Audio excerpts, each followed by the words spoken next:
that, what would you guys like to do? Are you... The first thing I would like to do is put my hand down in my bag of tricks and try to pull one creature and see if I can get something that can pull the carriage. Yeah, we'll say your weasel has gone back in the bag at this point, so we'll see what you get this time. Let's see. It's nope. A ape isn't gonna do it. Well, it has 3 charges, so you know what? Let's try again. Yes, that can pull a giant hyena. Okay.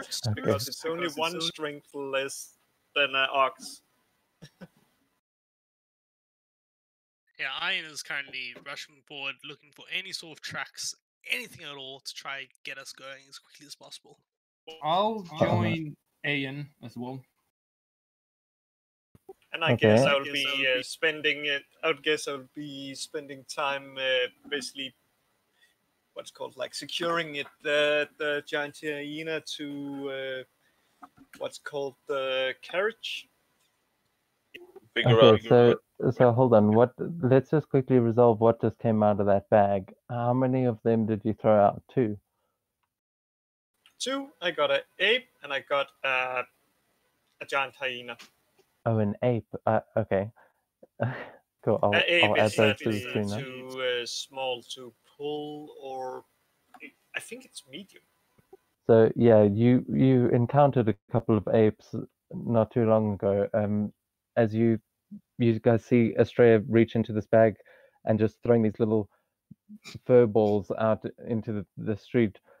One of them turns into an ape that looks around, looks very confused, and immediately climbs up onto the roof of this building and is now just looking down at you, as the other one unfurls and just gets much larger than you would imagine. This is like, seeing a Gyarados come out of a Pokeball. It's a giant hyena that just turns around and immediately starts nuzzling right up to you, Estrella. Like, it recognizes you instantly, and you have this bond that you feel like you always would have if you managed to get one of these. As you can make an animal handling check for me as you try and attach it to the carriage, if you're still trying to take that with you. Yep. And question, we still have the session inspiration, right? Because then I was thinking that use that. No. Oh yeah. For giving the recap, yeah. Yep. Then I'm just gonna use it here. All right. Yeah, that seems to be a good idea. Well, a 14. Yeah, 14. That's enough to. You see there are a couple of straps and ropes and things that were there from the ox that you guys kept, and you use the same things. They actually fit this hyena relatively well. It's a pretty big hyena. I will add it to the map as you guys head off, because we'll do that on the next map. But Iron, I'll say you've got advantage because Seto's helping you. Can you give me a survival check, please? Sure thing. I'm pretty good at survival checks. Let's hope this does well.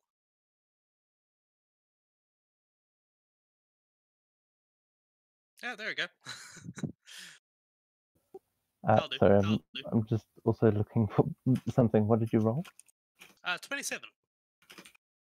Okay, yeah, nice.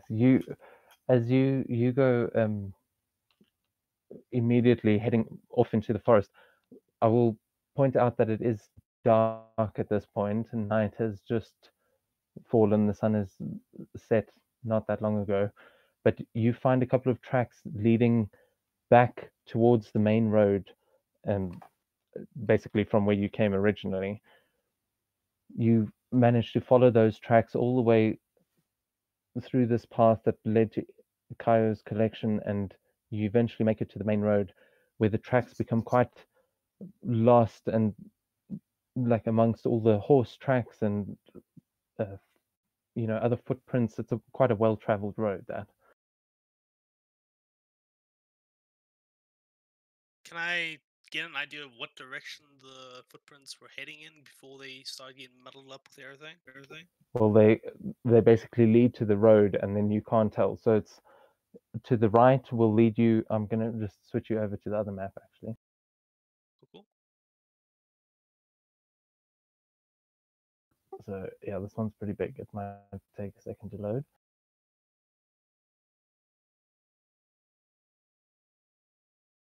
But you guys can just find yourselves up there. So you're basically at the crossroads where before you had taken the path that led to Kai's collection. Now heading to your right would be the road going back towards the border wall where you came from before. Going to your left would be heading towards Nishisawa, and ahead of you is more forest. That is where the fish guy ran out of. You can see that the ground there is covered with red leaves. It's kind of hard to tell much more than that at this time of night or with this level of light. Do you have dark vision? Yes, I do. 60 feet. Okay, so yeah, it's still it goes black and white still because it's nighttime. Can't see color with dark vision. So as you're getting closer, you can, with your survival check, you can tell that those are red leaves, but you know that to be the red forest. Alright. So I have no idea what direction she's gone. And now we are a little bit stuck, because it was kind of our fault that we got her, because we actually left her with that crazy, stupid thing. Boy. It's a wonder that she even survived to get away. She's definitely crafty. Oh yeah. I mean, she probably decided to go to the left anyways, since she wants to get to her, I guess, boyfriend. I don't know what her thing is, but I don't think she would go back to border. I don't think any of us. I think only Mary heard it. Oh, really? Yep. It's only Mary. Seto, can you actually give me an intelligence check, please? Just a straight intelligence check. Average as it goes. Yeah, that's enough for it to occur to you that you don't actually know that the princess is alive. Everything that Idekai was doing seemed to be a lie, and you guys figured out enough that it was making a simulacrum of her, basically, in order to not anger you guys. You see tracks leading away, but you can't be sure that was the princess. Yeah, could I go find the fish boy that I never found their name? Yeah, he's sticking with you. Since then, after you basically saved him, he's been glued to your side, Ray. So he's right next to you, following you wherever you go. By the way, did the Idakaya's place burn to the ground, or? No, this time Iron was at least smart enough to throw the fireball right above the pond, so all of that stopped from burning down. I'm sad. Otherwise, you'd have some celestial dragons that are like, seriously, another one? What are the No, odds because that would basically be like, that would be a reason to cast silence, so no one could pray to them. That place needs to burn. Don't tell the gods. I'll ask Ian, what are the odds that she's still stuck somewhere in the place? Like maybe there's a, special, I don't know, basement or something? Have we checked it? Well, I automatically assumed that thing, making a simulacrum out of her, either lost her or killed her. I don't think that he would kill her. I mean, even he wasn't that dumb to just kill the Shogun's daughter. So, because, he would be dead anyways. maybe he just sort of hid her somewhere, and she's just like in a basement of sorts. I don't think that he would do such a dumb mistake. If anything, he would trade her for something. He was a collector, you know. Maybe he just wanted to collect her. You know what? I think you might be right. There's a chance that he could have done that. I think we should probably go back and Or the try to. princess might have realized that that thing is not normal and tried getting away without him knowing and tried running away. And Do you think that went she one of- could though? She didn't struck me as the most powerful, women. I mean, probably Ray is stronger than her, right? And I don't think that Ray could single-handedly, deal with Tita and his underlings and stuff. I think we should just go back and check it out before we decide to go on a wild goose chase. Ian, with your 27 on survival, you can tell that the tracks you were following were the tracks of probably a woman. The size of the feet. You imagine it could have possibly been the princess. You now, as you're standing talking, you notice that similar sized tracks that Ray is leaving behind.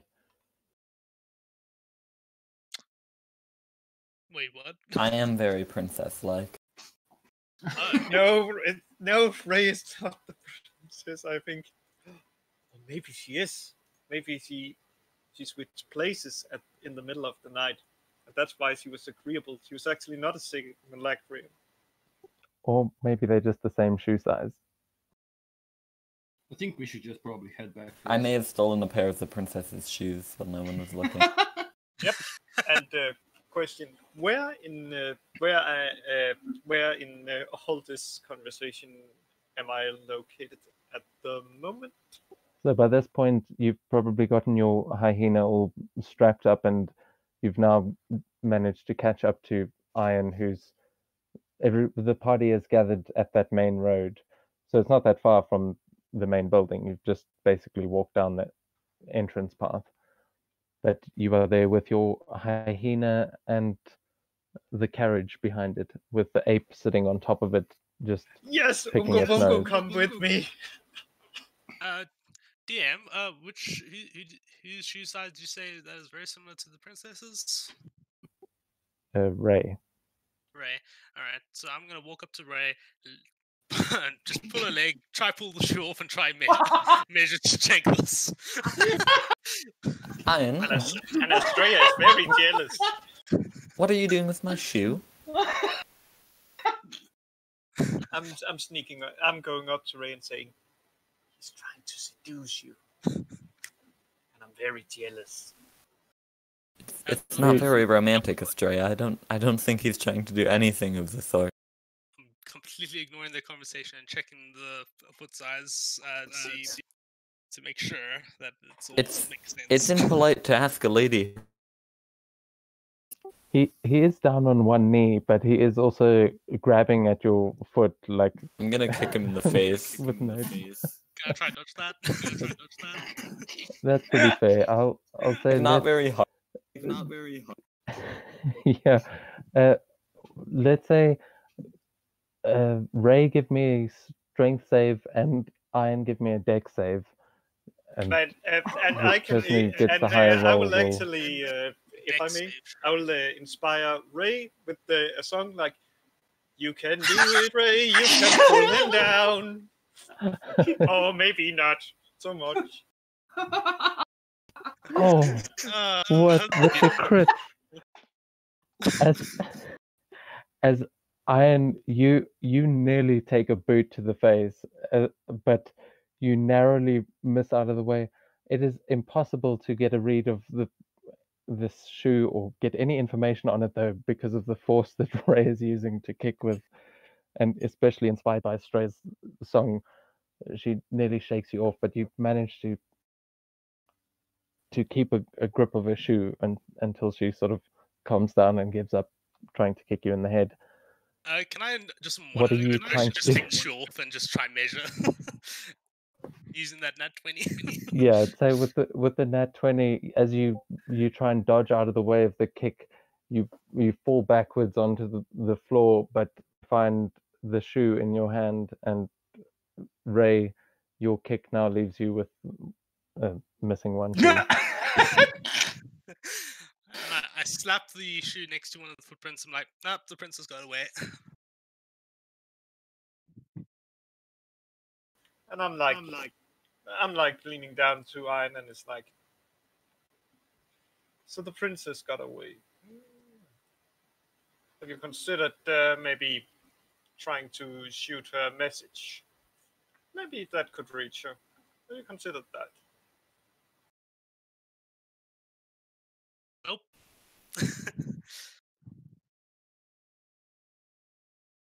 And I'm like, so what are we gonna ask her? And keep in mind, we only have, I think, 25 words or so before the message will cut off. Throw the shoe back.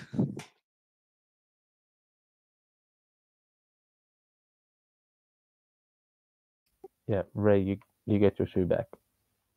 Thank you. Gonna. Unless I cast Shatter on the shoe and it's gone. Why would you do that? Yeah. It'd be a Did you waste. hear him? Maybe because I was jealous. Oh God. No, I wouldn't do that. But yep. So yep. What are we gonna ask the princess? Like the message. While you guys think of that, Seto, are you trying to head back to search for the prince just to make sure that she's not at Kai's collection? No, I wouldn't. I would just be watching, dumbfounded at what the hell is going on in front of me. I wouldn't really want to go alone. The fish person. I'm gonna turn to them and ask them if they know where the princess went or which direction she left. He looks up at you with his big fishy eyes, and the rest of you just see him sort of flapping his lips and not making much sound. But Ray, you hear him saying in your mind in deep speech, when the creature attacked, she ran. I only saw her leave the building. I quickly took shelter underneath the carriage. I didn't want to incur its wrath any more. But perhaps she has gone into the forest towards the sea. I mean, that would be good for me as well, I suppose. All right, I'll relay the information to everyone who was listening and doesn't speak deep speech. So yeah, you also remember that the deal you basically made with this little fishman was to get him back towards the sea, and the red forest ahead of you is in that sort of direction. Well, we can.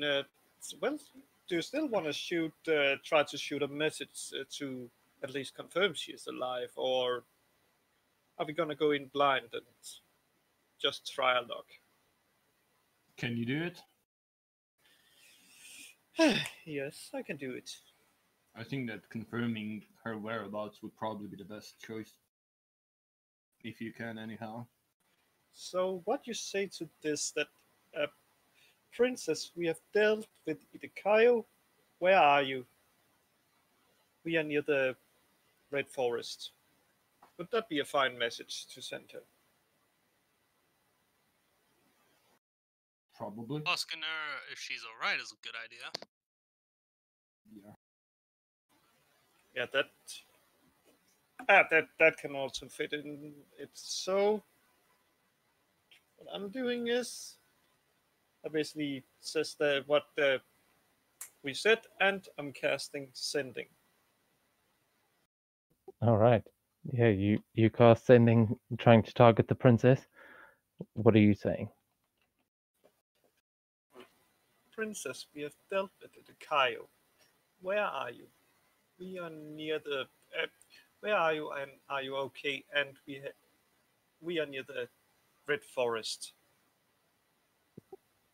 A few moments pass, and then you hear a response come back that it's just a few words as you hear the princess's voice say,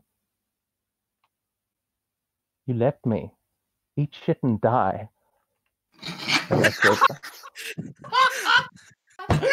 I'm leaning in and saying, I'm leaning in. I'm like, I'm holding my hand up to hide a smile, and it's like, she is okay. Yeah, but do we know where she is? No, we don't. Other than well, at this point, I still think it's this so well 120 feet or so. I think. No, sending can be anywhere. Yeah, but I only cast sending. I don't know it's sending. I actually think it's messaging. So yeah. So at That's least true. You've had some confusions with the power of sending because Idekai didn't respond to you last time. So yeah. Also that I sort of translated it from a book. oh, did you take that book? So yeah, you've actually got a book that will fully explain message to you, and you may notice that they are slightly different than what you just used. But yeah, you know, you use music, they use the weave and things. It can get complicated. You have to figure out how to transcribe these spells into songs. So it's an interesting process. Or I could become a wizard. Astrea, how well does your new pet sees in the dark? Sees in the dark. That's a good thing. Like, actually, let me think.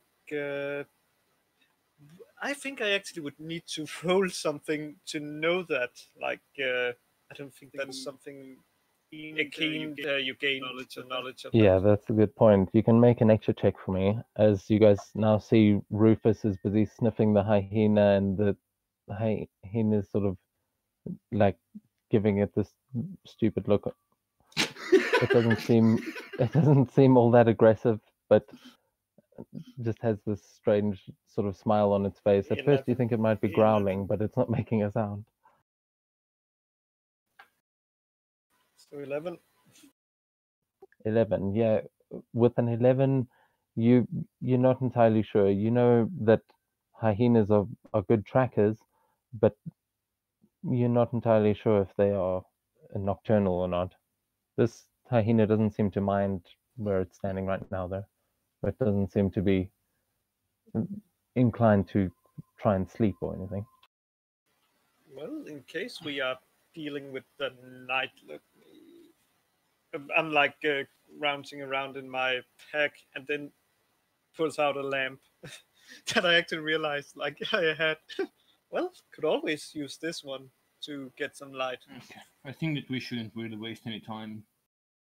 Me and Ayan might go a little bit faster, but I think you should probably come. You know, I don't think we should take a rest or anything. Otherwise, we might just lose her, since we are not really, going at the fastest pace. And I don't think we actually know what's in the forest. If she gets lost or meets one of the fish creatures, she might just get imprisoned or attacked, or I don't know. Sure, you can go ahead. Then I have the carriage. Then I just have the carriage follow you, and I rest in the carriage. Yeah, Ray, can you stay with Astrea so that we aren't too split off? Yeah. I was thinking that I can just read the whatever it is, Eternal. Okay. So wait, let me understand this. So Estrella and Ray, you guys are staying behind.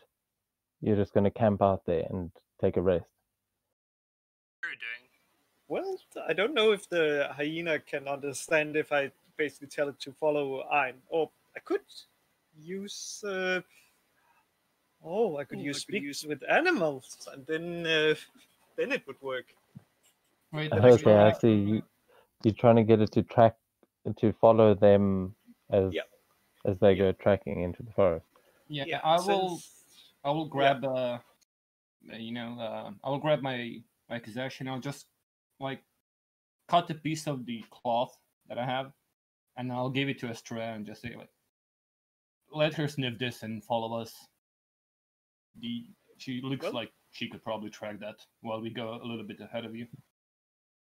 Yeah, well, I'm gonna do speak with animal as a ritual, which I do by basically instead of like, shall we say, usually taking it from a bottle, I'm like finding a little, shall we say, what's called a bowl and just mixing stuff together and then drinking it. It takes a little longer than, shall we say, normally. And then I'm basically telling the what did I name him? Oh, I named him Ken. I tell him I basically hold the what's called the cloth of what's called Seto, and I say, follow this scent. And I'm trying to see if he understands it before I go in and rest inside the carriage. You see it come rushing up closer and sniffing that quite wildly, and then it licks your face, and you hear it say back to you, "Hmm, follow the kid, yeah, okay."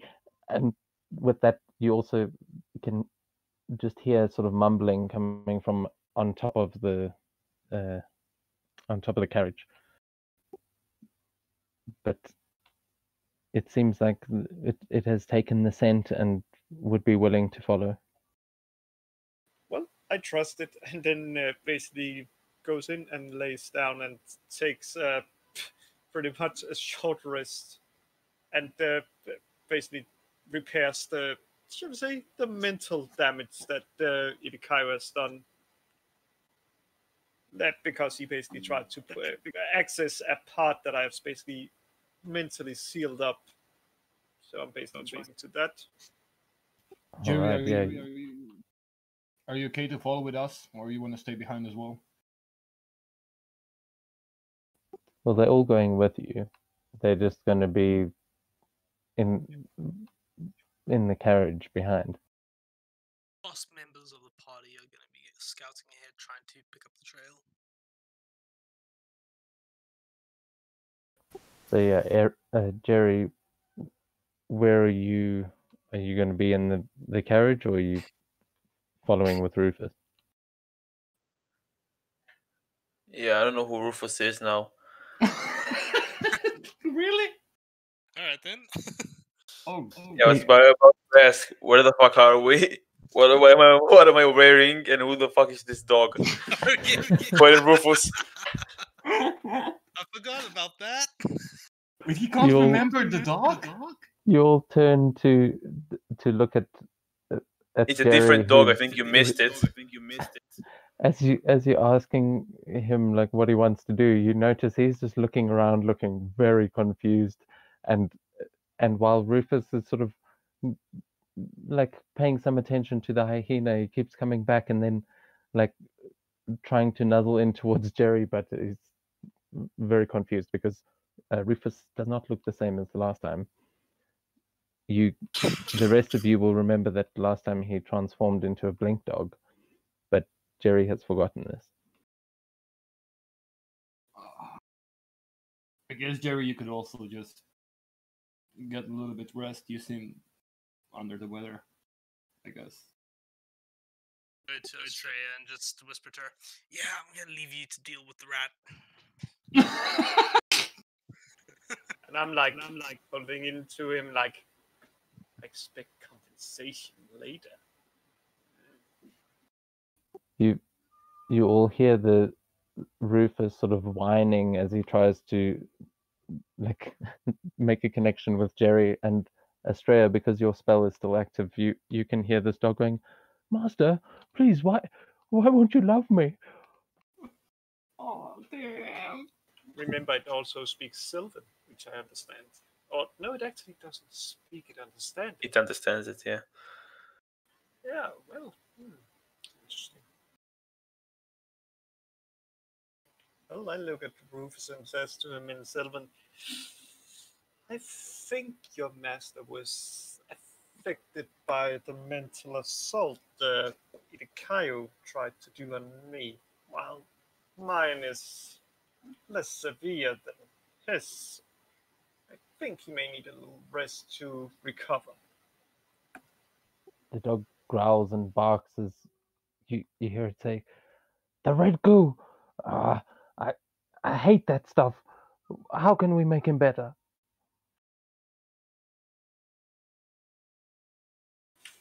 do I even have any idea of what he was? You can make another nature check if you want to see if you know anything about an oblex. Is an oblex? Is Actually, an oblex not arcane? Since it was Actually- created by Mind Flayer. yeah, you can.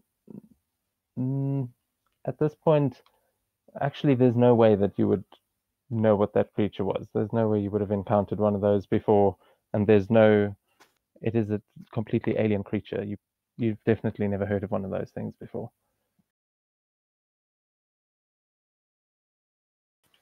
Oh, well, Rufus, I'm not sure. I don't know what he was, so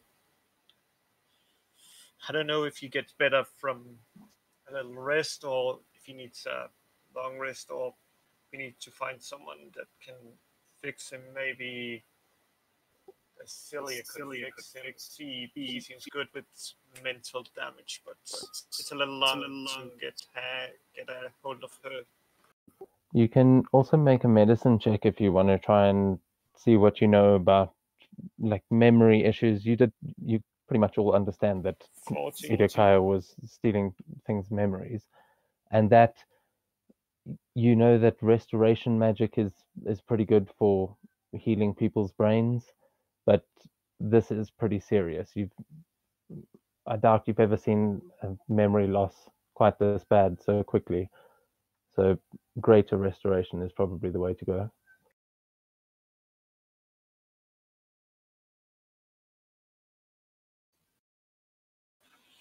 Well, we will have to see, like, if he gets better after a little short rest, because I don't have the means to potentially fix the memory. And with that, I basically goes in and sort of like sits down and relaxes and have my what's called using the prestidigitation to play a little music so I can benefit from my own song of rest. All right. And Ray, are you joining Australia in the carriage to try and rest? Yeah, I'm gonna pull out the Eternal Enchiridion of Fiery and start reading it too while we rest. Okay, Which cool. one of the? Where is Rufus? What happened to him? Did he? You can tell Rufus to fuck off and then end the fine steed bonding between us.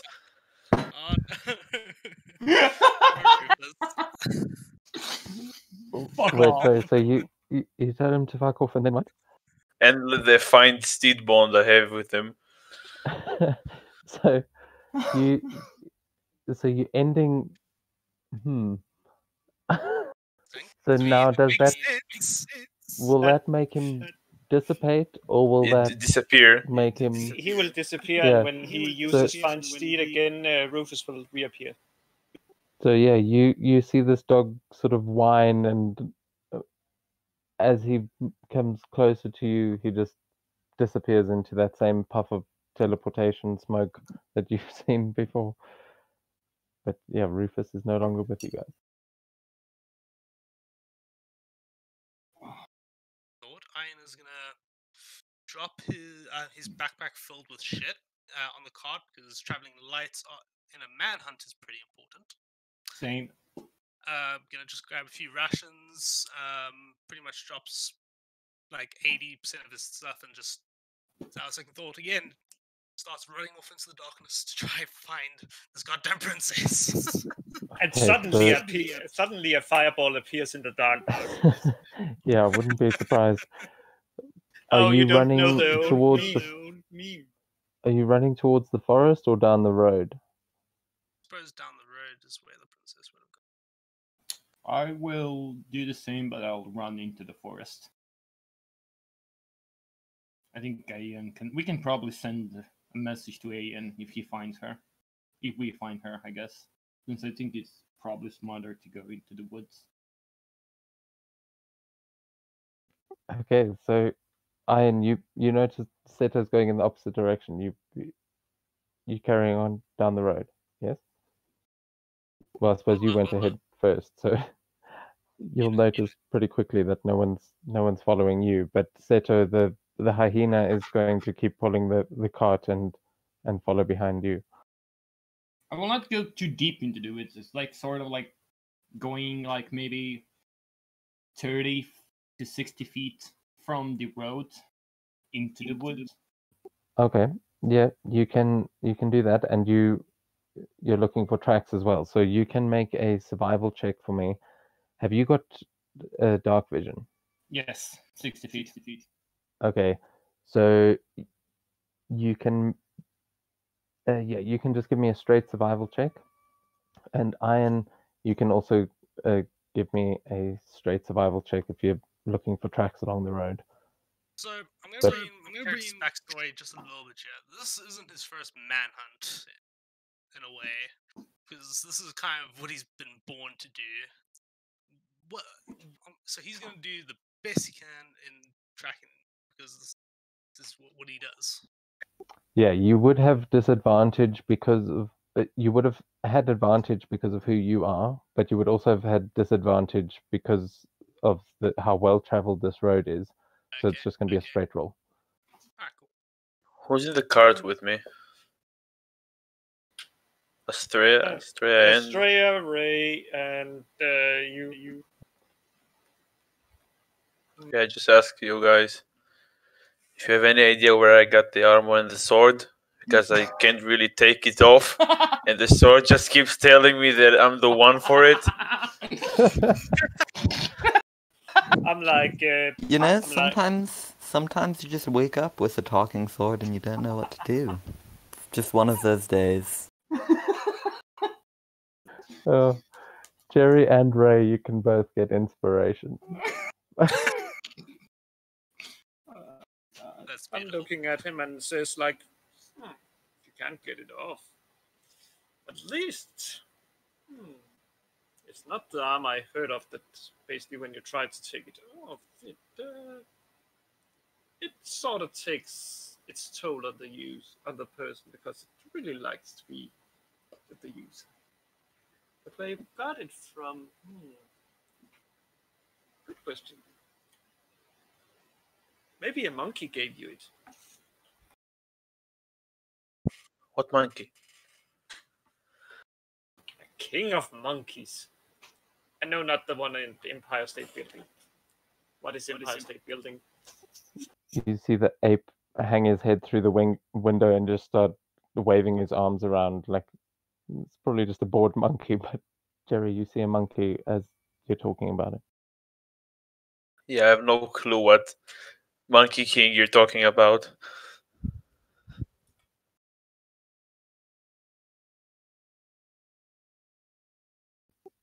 The ape subtly points towards itself, like through the window, and nods subtly to you. But at And this point, do I notice that? yeah, it's right behind you. Well, I say to him, yes, Ungo Bongo was the one that gave you those things. I just asked the monkey how to take it off. It just shrugs its shoulders and then climbs back onto the roof of the carriage. And with that, it looks out over Seto as you're busy tracking through the forest. What did you roll? 22. Okay, and Iron got the 27. Okay, so as Seto, as you're looking around, you do find some more tracks, but it is quite hard to see which way they lead because the ground is completely covered in leaves. It's like you can just see these maple leaves everywhere, and it leads deeper and deeper into the forest. But the tracks lead very similarly, like the monkey tracks did. They lead up to a tree and then disappear. You can't. Yeah. Do you have proficiency in survival? Negative. Okay. Yeah. You can't tell if this is the princess or if it was someone else, but it definitely looks humanoid. While as you are heading deeper, you see ahead of you a clearing and what looks like a pond in the distance. But Iron, as you start heading down the road and you're searching along, you carry on looking for those same tracks and for signs of someone that may have been fleeing.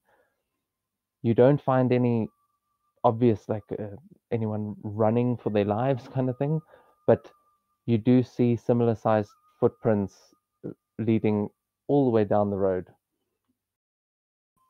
And in the distance with the 27, you can see there are two hunched figures in sort of tattered looking cloaks that are busy walking down in the distance.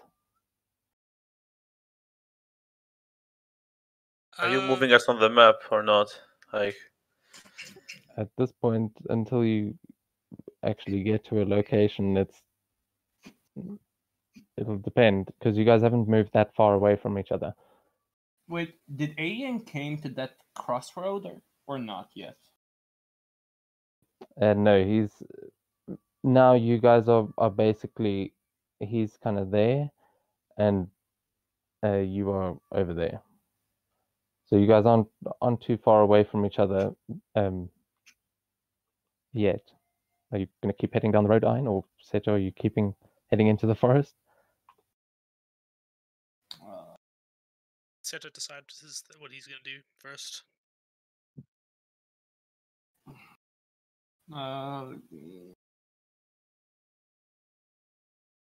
If I check the tree, I don't see anything on top of it, right?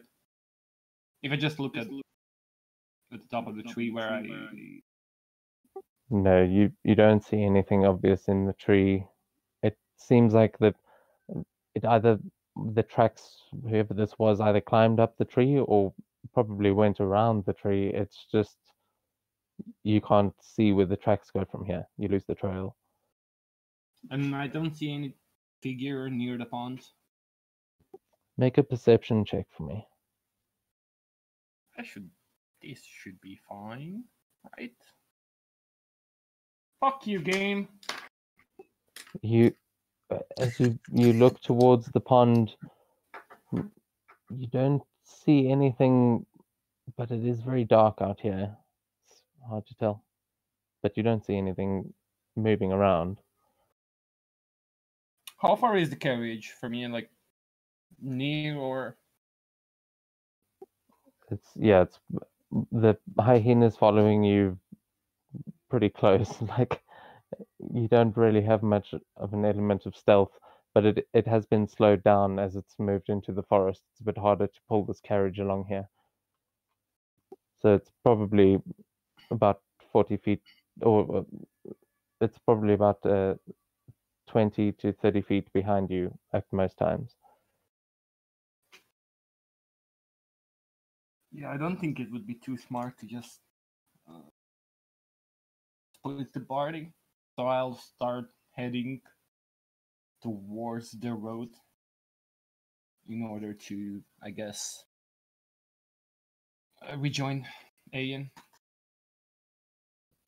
Okay, so you're turning around and heading back, or just trying to cut through the forest?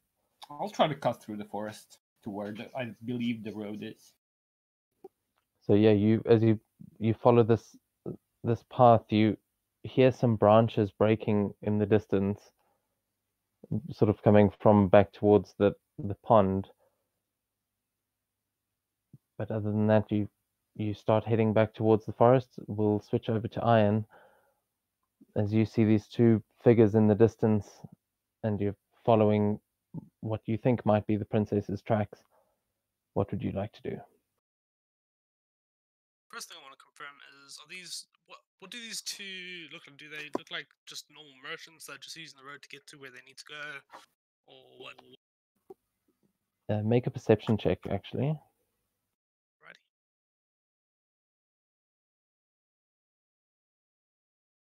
Okay, 14. That's not bad. You, from what you can see, you can't tell their profession from where you are, but you can see that they are both covered in these what look like straw cloaks. You know, a lot of travelers use these cloaks, but these look like long all the way down to the ground and are covered right over their heads with hoods.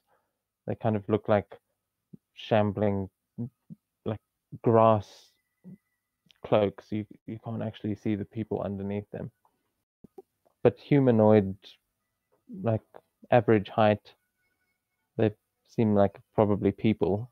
But it's strange to see people at this time of night. Yeah, I'm gonna definitely stealth up, jump into the brush, and try to get a closer look. All right, give me a stealth check.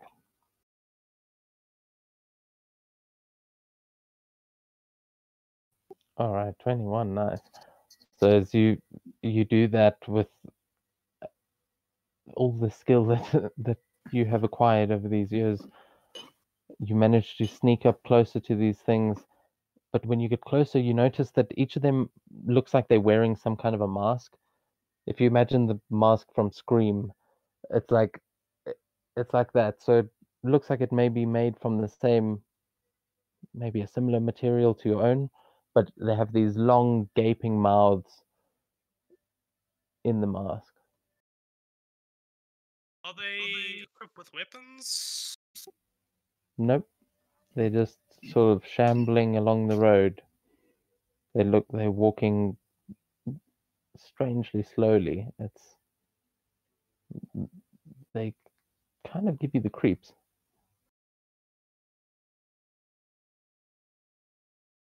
I really want to interact with them. You know what? Yeah, I'll. Seeing that they're not equipped with weaponry, I'm just gonna slowly make my way out of the bushes and try get their attention. Okay, so how are you trying to get their attention? What does that look like? Well, I'm gonna try go. So I sneak in. So whatever direction they move it in, I'll go a bit further in front of them. Try just come out in their path and just try to get their attention that way. Okay, so yeah, you sort of cut them off, and as you step out in front of them, they both sort of look up at you, and you now notice that the eyes of these masks are completely hollow. Like you can't see any sort of face behind them. As both of them they sort of glance at each other, and then they both come running towards you. And with that, we're going to cut back to everyone else for a moment as you guys are heading back now towards the road. You've done a bit of a U-turn, cutting through this hyena's having a bit of trouble hiking through this dense forest, but you eventually come out to the other side of the road, and there you look to the right, and in the distance you can just see these two figures start. It's quite a distance from you at this point, like a good 500 feet. You can just see these two little figures that seem to be running down the road. Yeah, we couldn't see Ian anywhere, right? No, you can't see. He's sort of blocked by them at this point on the road. They're too far away. I mean, I will start going towards him, but not with like any super speed, right? Like, it could be that that's the princess. So, even though I'm still bothered, at least Seto is still bothered by the sound of the. You said the crack of the wooden stick or something, right? Right. Yeah, it sounded like branches breaking Yeah, somewhere he's nearby. still bothered by it, but he also doesn't want to split the party, so he's gonna start walking. I mean, walking, I guess, like sort of dashing towards the two figures. All right, so as you start charging down the road, what's everyone in the back doing? Are you guys just having your rest, reading your books, and Sleeping. As I've already said, I'm basically just fixing the mental thing and putting another sort of mental box up for the other thing that needs to be put there while taking a short rest. And the question is, has it been an hour? yeah, by this point it's been probably about I'd say about an hour of tracking and Perfect. Then I can use the hit dice to recover HP. Yay. yeah, you will at this point you will get the benefit of a short rest. So any of you that are sitting in the cart, you can take that. We have the lovely Song of Rest also. It hates me.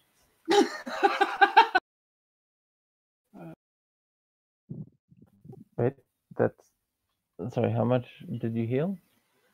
That's 6 plus, but I'm gonna expend more dices. Ooh, that's good. And with that, okay, so I'm at 31 now, and that's fine. I'm just gonna say that's good enough. I can handle that. But I'm 31, yeah. Yep. You back up to 31. Yep. Okay, and with that, I'm going to ask everybody to roll for initiative, and I will be right back. Okay. Alrighty. Well, did not expect that. That's for sure. Yeah, Ray, by the way, did you remember to what's called at the Song of Rest? The D6. How much is that? It's a D6. Posted. Oh, motherfucker! Fucking dices, man. Man, Then you think you have it bad. Look at mine. Yeah, but I have plus 10, dude. It's like, I should be fast as fuck. I've been rolling really well. Man, get you the. No, you can't wear the shield, but get you something that gives you advantage on initiative. A weapon of warning. That would be very, very effective. Not gonna lie. I don't think Weapon of Warning do. Really? Yes, it does. And so does a shield of, I think, not shield of expression, but something else. And it's really good because, man, look at Jerry. Then again, his memory changed. Which I think actually means. At least it's an initiative, not on. I mean, it's actually. I wonder if that is still an effect, the dice, which means. Actually, I have to check the report. Wait, I'm still confused how the fuck Ray has 3.16. Don't ask, like, sometimes it just rolls weird. No, it's to avoid ties, so it will add your dexterity to your as a decimal. Oh, really? How the fuck did you do that? How do you do that? It's like an option in D&D Beyond settings, I think. Yeah. It's most likely tiebreaker or something. Okay, sorry, I'm back. So Yeah, that's what it's for. Oh yeah. Oh, add tiebreaker to the initiative. Yeah, that's actually a good option, Ray. By the way, how did the memory thing work again? Was it everything that had that D4 minus? Ability checks and attacks.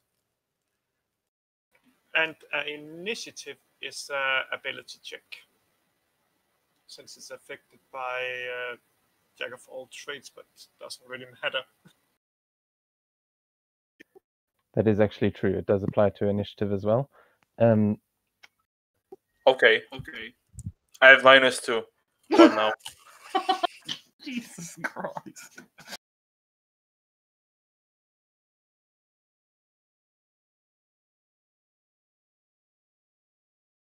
Okay, so at this point, only Iron is in the initiative. It'll take you, Seto, another round to actually catch up to them. But so everyone else, your initiatives will only come in once you actually enter the combat. We don't even know. Well, technically, me, Ray, and Jerry doesn't even know about the combat since no one has told us. Well, Seto doesn't know either. Only Iron is involved in the combat right now. Give him help. So, Iron, what did you roll? 22.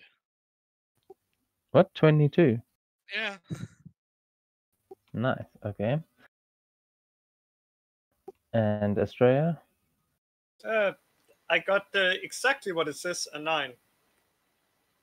And But I Ray? noticed I noticed his health is too high. 11.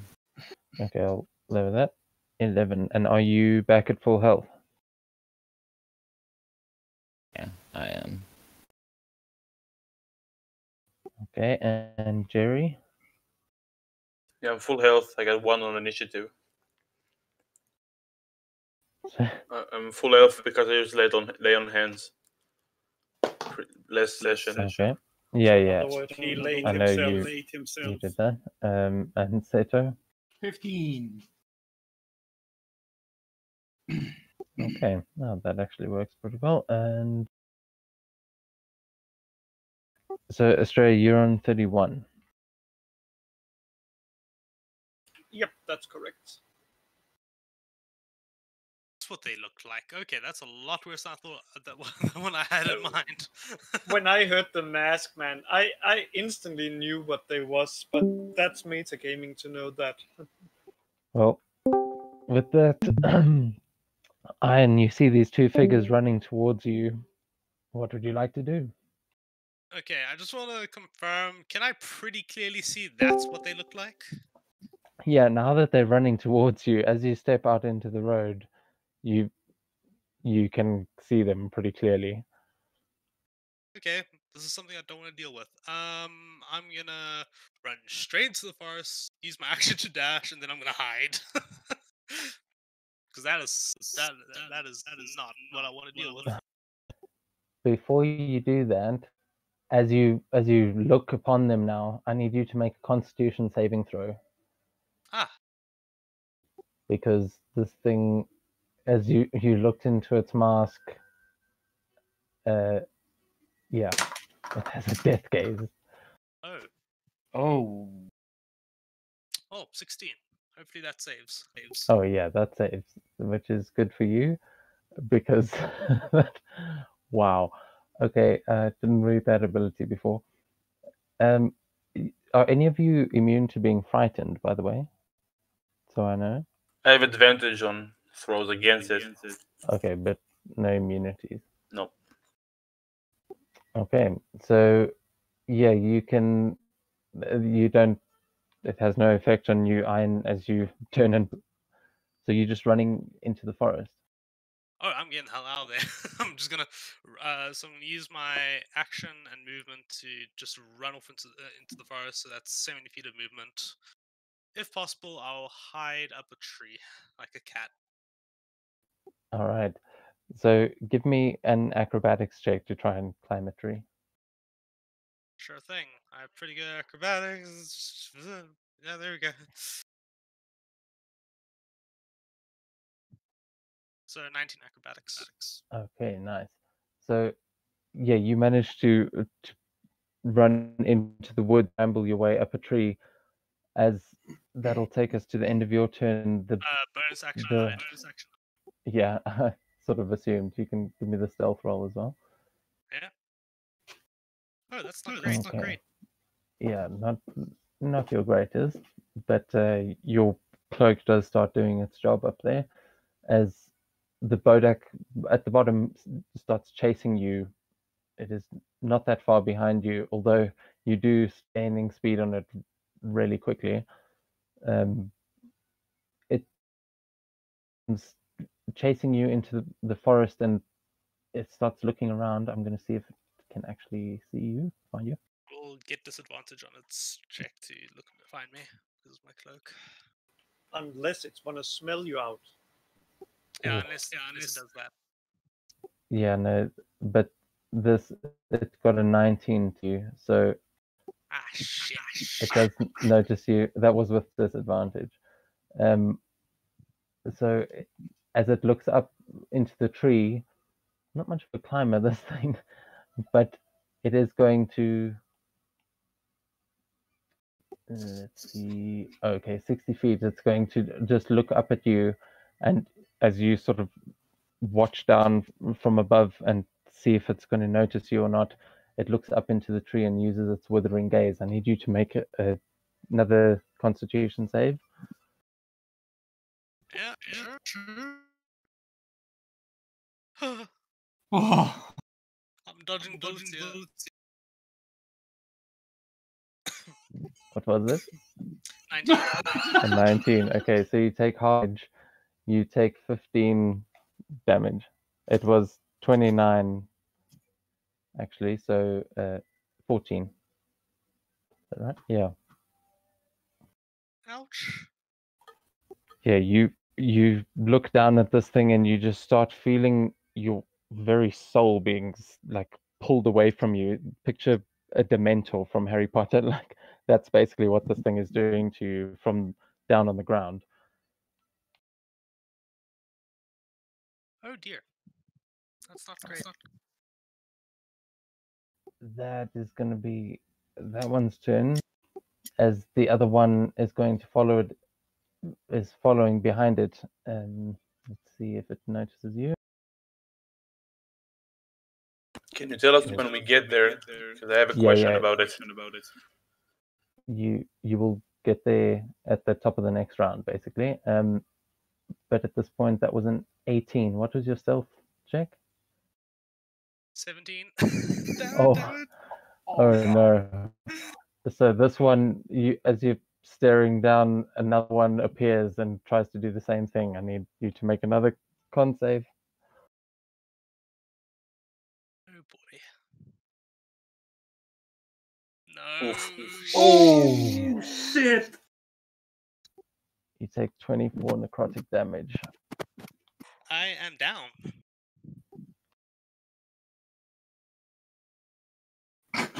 Okay, so Jesus As- Christ. actually, Ian, can you make just a dex saving throw for me to see if you pass out on top of the branches or if you fall from the tree? Okay, you pass out over the branch, just you're kind of now hanging in the tree, but you didn't fall to your instant death at least. Seto, you see the two figures that were on the road go rushing off to the side into the forest. At this point, you are now catching up to where they were, and you see that they've run off in that direction. But you're not sure what's going on in there. We're going to move over to your turn because you can't actually see what they're doing at the moment, and Iron is down. So, Seto, what would you like to do? How far away are those targets? At this point, they've let's see, they managed to get. They're about 30 of the road before you would see them, but they're just sort of behind the tree line. So around like 60 feet or something? From where you are now, yeah, I'd say they're probably about 100 feet from where you are now. Oh yeah, 60 feet would make sense actually. 100 is fine also as well.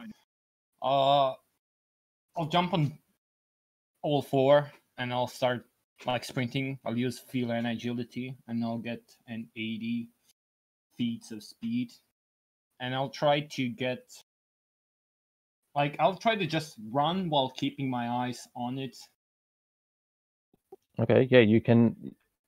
You would easily be able to follow it into where it went in the forest. You saw that, so you can head in that same direction. As the hyena gets the sort of surprise as Seto drops to all fours and dashes into the forest,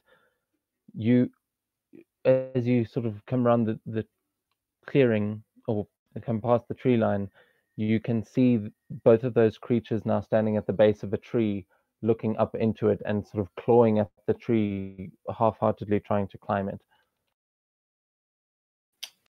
Can I see Ian? Ian?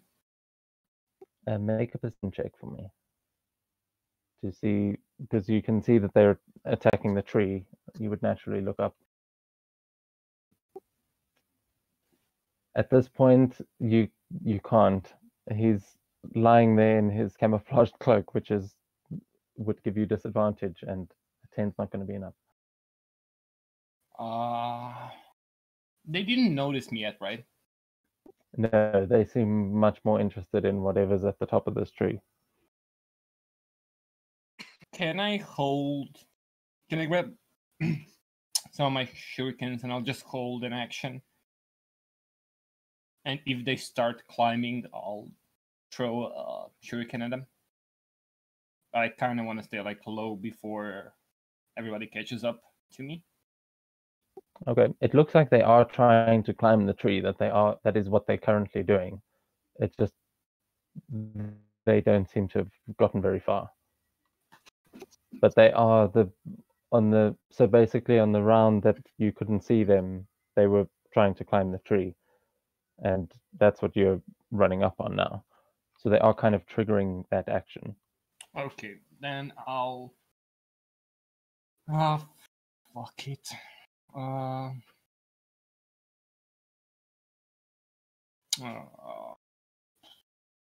mean, like.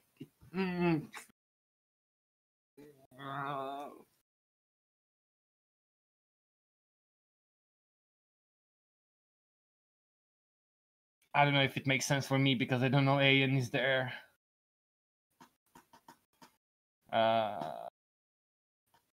Wait, do I see that they're like this ghastly, evilish creatures? Yeah, at this point, because you can see them trying to climb up the tree, you do notice with your 10 perception, you can see these are not human or anything. Yeah, I could probably, like, Seto could probably just make a rational decision that they might be after the princess, so I'll shoot 2 shurikens at them, and to make it interesting, I'll use Kensei shot. Nice. Okay. So you're throwing both at one of them, or one each? One each. And I'll use for the first one, I'll use the Kensei shot as a bonus action. I can turn. Wait, give me a second. Attack, so it's both of them. Oh. Damn, nice. Okay. Additional D4. So the first one. Oh! Oh, awesome. And Do D4 now. Do I double the D4? Yeah. You double all your damage dice. I think you did that Oh. automatically. 4. Oh, And yeah, when you oh, guys yeah, get your samurai skills, that'll get even crazier. But all right, so that was 19 damage on the first one. And for the second one, the 16 hits. so you double the dice, so you roll another d4. yeah. So you might get a 4 on that one. Ah, okay. Now it's Okay. 19 for the first one, and does 16 hit on the second one? 16 does. Okay, so. Wow, what the fuck with twos? 13 damage in the second one. Okay, yeah, nice. As both of those shuriken just connect, hitting both of them square between the shoulder blades, You hear a strange, whispery sort of echo emanate from them. Not quite a scream, but it's an unnatural sound for sure. That's all I can do. All right. At this point. At this point, the rest of you that are in the back of the carriage, the hyena seems to have stopped as you feel the carriage sort of come to a halt. And then a few moments later, you hear this awful, like, screeching sound for just a moment from on top of the carriage. You just hear the screech and then a crunch. And that's it. What are you guys doing? So you haven't quite entered the battle yet, but you just heard something go crunch on top of the carriage. Wait, there's a third one? What the?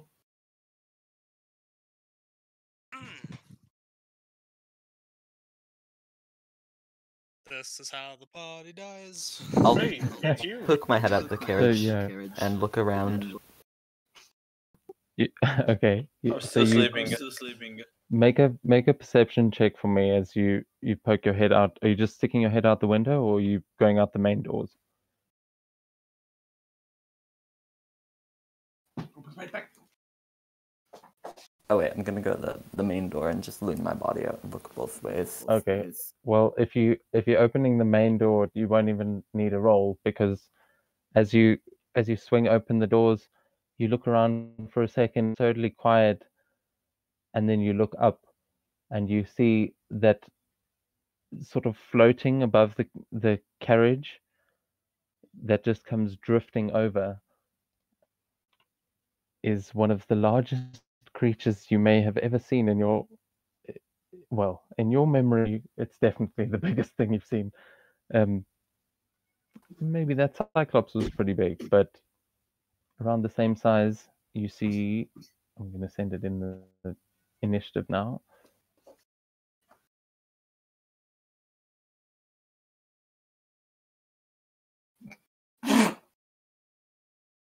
Actually, I'm really sorry, but I need to go in like a minute. Oh, really? Aw, damn.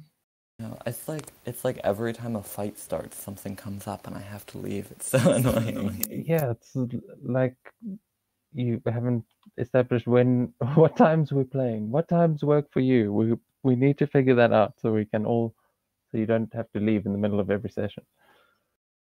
It's just usually like usually my family does stuff like late afternoon before dinner-ish, and so it's like 2:30 2:30 my time is kind of when we start, which usually works fine, but for some reason something's come up the past 2 times.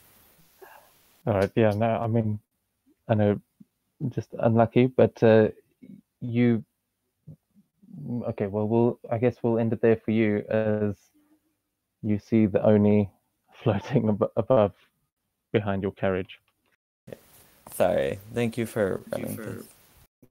No stress. We'll see you next week. See you then. Cheers. If everyone survives, as Estrella, you see Ray open the doors and you see this massive creature now sort of hovering just above the tent. I mean, above the carriage. You can see it there in the initiative. It also rolled a 1, so it's actually behind you, Jerry. Let's go. Oh, well, the first thing I think I'm gonna do is wake up Jerry, and then no, I don't want to attack Aoni. No. Just to clarify, I don't see shit. It's pitch black outside. Oh, Yeah, no, you're also asleep. So, This ain't looking good. Well, you it was stated that we saw it, so at least. So let's see.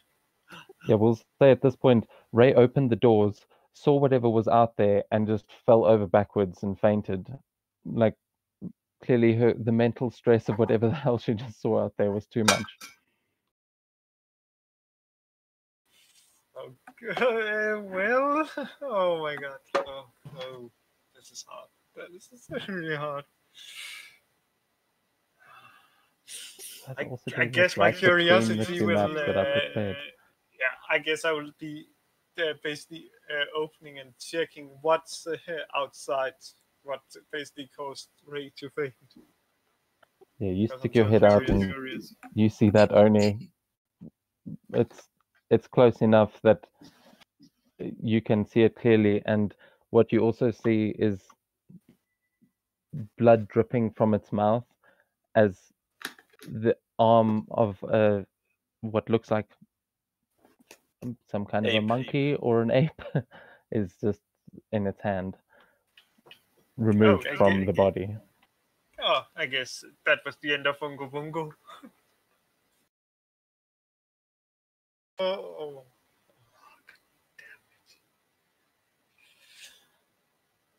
I guess I would basically be trying to hide as pretty much basically going in under the carriage and try to basically make myself as scarce as possible. All right. So yeah, you can give me a stealth check if you're trying to hide. Yeah. We'll find out what happens with that as you try and hide yourself as best you can, though there's not much room to hide at this point.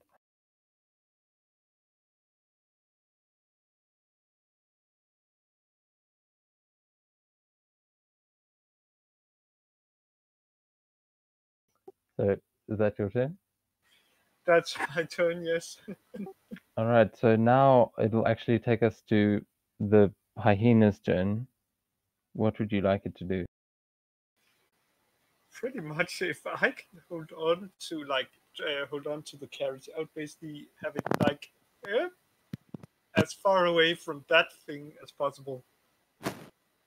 Okay, so what happens is you see Estrella like jump out the back door and climb on underneath, and then start just hanging onto the underside of the carriage and whisper to the hyena to just run, and the thing starts sort of laughing and yipping as the cart slowly starts to move again. But it is, yeah, it's starting to pull it and it starts moving away. Is that going to be everything from you, Estrella? Yeah, I don't think I have any. Yeah, that's the only thing I can do with that. Okay, so that'll take us to Jerry as Ray's body just falls on top of you, and you're not sure what the hell just happened, but there's an unconscious girl now just lying there in the carriage. Seems like she fainted, but that does wake you. I peek outside. Do I see anything? Yeah, you see the sort of silhouette of this very large figure from where you're lying, just sort of floating outside the back doors that are standing wide open. And Estrella is not in the carriage with you anymore.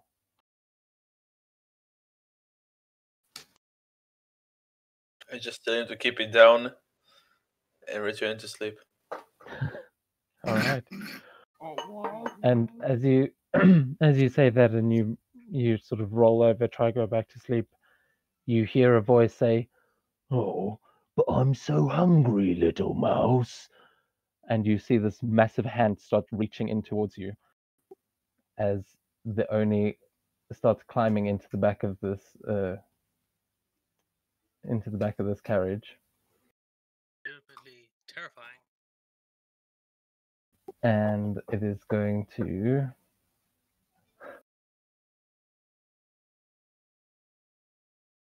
okay, that's a 17. Oh wait, but you are prone and trying to go to sleep, so he'll have advantage.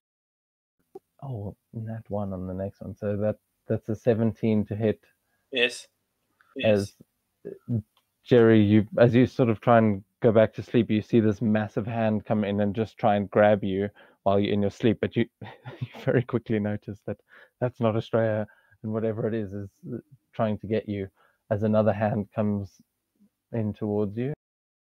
Oh, that one's a 22. Yeah, it hits. So you take 7 slashing damage, and I need you to make a strength saving throw or be grappled.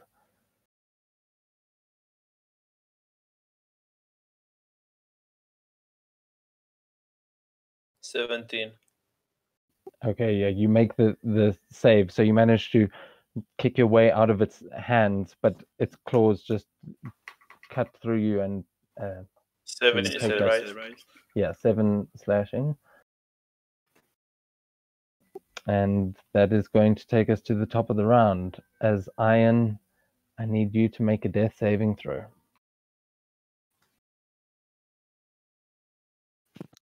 Extended roll 2. Yeah, so fail on the first one. Yep. The first one is a fail, as you are now just sort of bleeding out, or not even bleeding out. You are withered and weak, that like something has stolen the essence of your very soul. As that takes us to the Bodaks, who now, after both getting clipped in the back, turn around to face you, Seto, as they come moving in towards you. Let's see. How far away from them were you when you threw the shuriken? I don't think that I was that far away, I guess. Well, I'm giving you an opportunity to tell me how far away you wanted to be when you tried to attack I them. guess like Because this I is guess like probably like 40. Yeah, around 40-ish feet, I guess. all right. So as you see these two figures turn around and face towards you, are you? I suppose you wouldn't actually necessarily try to avert their gaze, but they start moving in towards you. I need you to make 2 Constitution saving throws. Oh, Oh no. oh god damn it, no.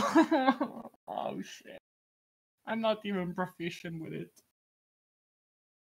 15 for the first one. Oh, fucking you piece of fucking shit. So, Wait, okay, can I so- use inspiration for the second one, please? Yeah, you can do that. Okay, thank you. I forgot I had inspiration. Well, inspiration also counts on death saves, I think. So, Oh, fuck you, King! oh, Man, that is like lucky. God trying to get insight in what happens when people get mind fucked by what is called the river Styx. oh, but he's so lucky. I rolled shit on the damage roll. So the first one was a 14 reduced to 7 because you saved, Okay. and the second one is 19 necrotic damage. Oh, wow. Well, I'm still alive at least. Hey, Sato lives. But yeah, you feel the same just energy being pulled from you as these things start making their way in towards you. They are now both within 10 feet of you. And that is going to take us to your turn. But because they are both right up in your face and you can see them at the start of your turn, I need you to make one more con save. Oh, God. I don't have anything else. Rip in pieces, Seto. Oh my Quite God. literally, because I'm just going to read the description of the spell. It's the Death Gaze. When a creature that can see the Bodak's eyes starts its turn, actually, within 30 feet of it. Oh, yeah, they're within 10 feet. My bad. The Bodak can force it to make a con save if it isn't incapacitated and can see the creature. If the saving throw fails by 5 or more, it's reduced to 0 outright. Wait, Otherwise, what? so So the DC was 13. You got a 9. So that's 4. So it doesn't instantly kill you, but you've only got 12 hit points left. So let's see. I'm gonna roll. It's 3d10 psychic damage. I mean, it could be 3 ones. Come on, game, please. Dix stole my soul. Can't have shit in Detroit, right? That's 14. Oh man. Oh no! Oh no! Okay, hold on. I didn't read this part. Unless surprised, a creature can avert its eyes to avoid the saving throw at the start of its turn. If it does so, it has disadvantage on attack rolls against the Bodak until the start of its next turn. So I cannot be surprised. you Because can't of be the surprised. alert feat. Yeah. So I'll say, make for me a wisdom check, just a straight wisdom, to see if after they were trying to basically pull your soul from your body, if you had the instinct to pull your face and turn away from them, because you might have gotten the impression that staring at these things is a bad idea. 12. Yeah, I'll say with a 12, you would have had that natural reaction to pull your gaze away. So if you want, you can avert your gaze and make any attacks at disadvantage, or Okay. take that hit. Or die. Wait, I'm definitely gonna avert my gaze, but I couldn't spot AN anyhow, right? Yeah, you didn't see him. Although at this point you're averting your gaze, if you want to make another perception check to see anything other than these creatures, you can just make a perception check to see which direction you look in. Because if you happen to look up, you might see him. And with a nat 20, that's exactly what happens. You just, oh no, what the hell are these things? You look up and you see a body hanging from the tree, like just lying along one of the branches, as you notice Iron lying there seemingly dead. Okay, so Sarah's just gonna Charles. fuck. I'm gonna use my bonus action to spend a key point to activate Step of the Wind, which will double my movement speed.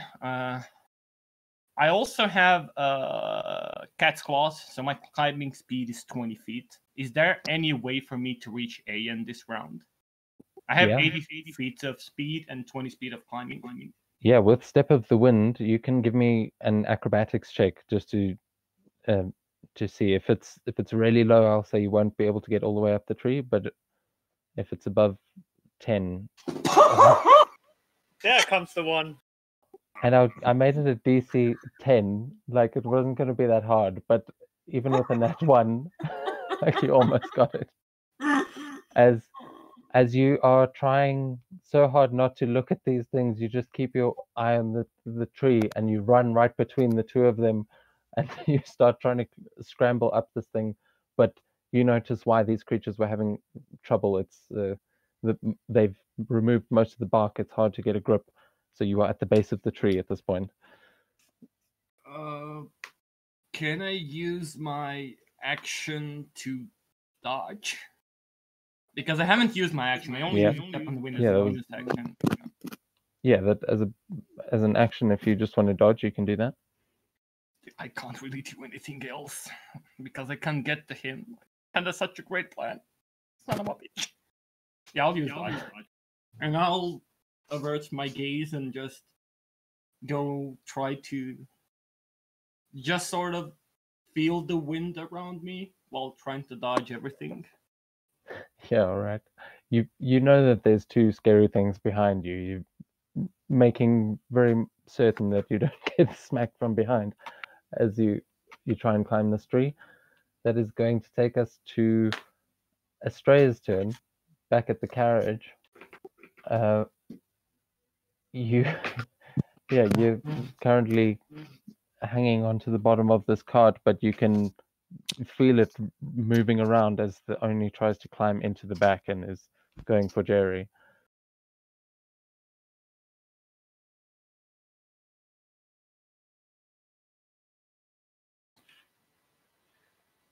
Oh yeah. What? Only What? in What? the carriage with you now, Jerry. Okay. What the hell? Let's take a game. I try to. I try to say like,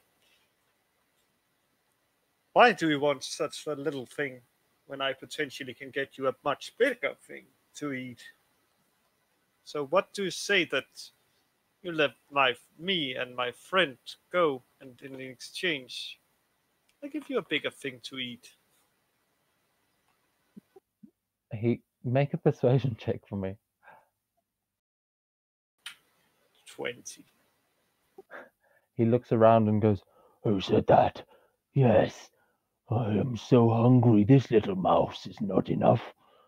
What do you have?" Well, first I command what's called the hyena to stop, and then I basically step out and I pull out I put my hand down into the bag of tricks and expend the last shot, and please be a good one, please. Okay, so I summon an axe beat. Oh my god, why didn't have to eat jittery? Oh well, I'm like, well, you can eat that thing. Is that good enough? Okay, so tell me this has got a picture with it. No, damn, it doesn't. Okay, so as you throw this axe beak out, he turns around and he goes, "Yes, a tasty morsel." And he seems to be distracted by the axe beak now, and he seems to have turned his attention away from Jerry. But with that, it is going to take us to Jerry's turn as the hyena comes to a stop, and this Wait a axe beak. second. Yeah. How does Jerry look? You can't see him right now. You're on the underside of the carriage. Oh well, that's fine. But Yeah, I mean, let's go to Jerry. okay, so, yeah, as Jerry, you see this creature distracted as you hear Estrella, and now notice this strange-looking bird-like dinosaur creature behind the cart as well. You can't really see it, just its silhouette, as the Oni seems to be turning its head to look in that direction. What would you like to do? Okay. Like, the normal person would just sit down and see how it goes. But Jerry is not normal. Not nearly normal. He's a mouse. He's not a normal mouse. I will. Where is it? Might. Vow of enmity against him. Okay, wait, what does that do?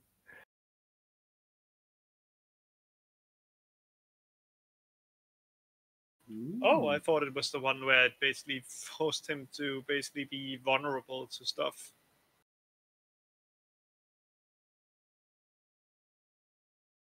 Okay. Yeah, so you take a quick moment to say a prayer to your fortunes, and that'll And I give try you... to fuck it up. All right, go for it. This thing doesn't realize that it's now stuck in a carriage with you.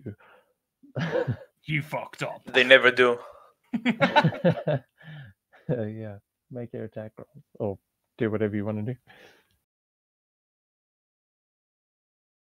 25 to hit. And 16 damage. Yeah, that definitely hits. Yeah, off-roll the Divine Smite. Oh wait, I already had advantage because he was with the back against me. But never mind. No, his hands are still in the carriage. This is a giant creature. Okay. It turned its head and is looking away from you, but that wouldn't have been enough to get advantage. You're still kind of caught in basically just his forearms, and his hands take up the entire carriage. Yeah, I'll add Divine Smite on it. Yeah. Probably a good Start. idea. Oh, so he's not a fiend. Then just a 2d8. Pretty sure Unis are fiends. It's a fiend. No, it's technically a giant. Oh wow. Okay.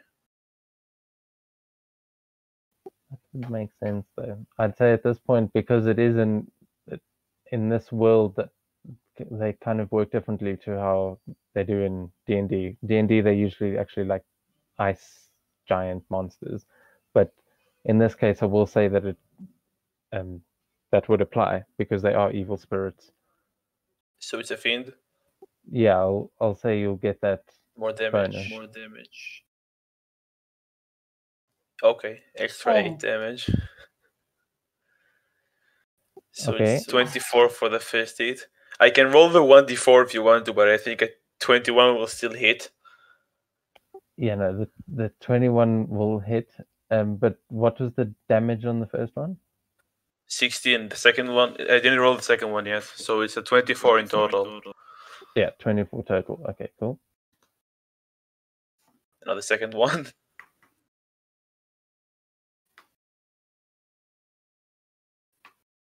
Again, 27. I think I hit. Yeah, definitely. And then the divine smite.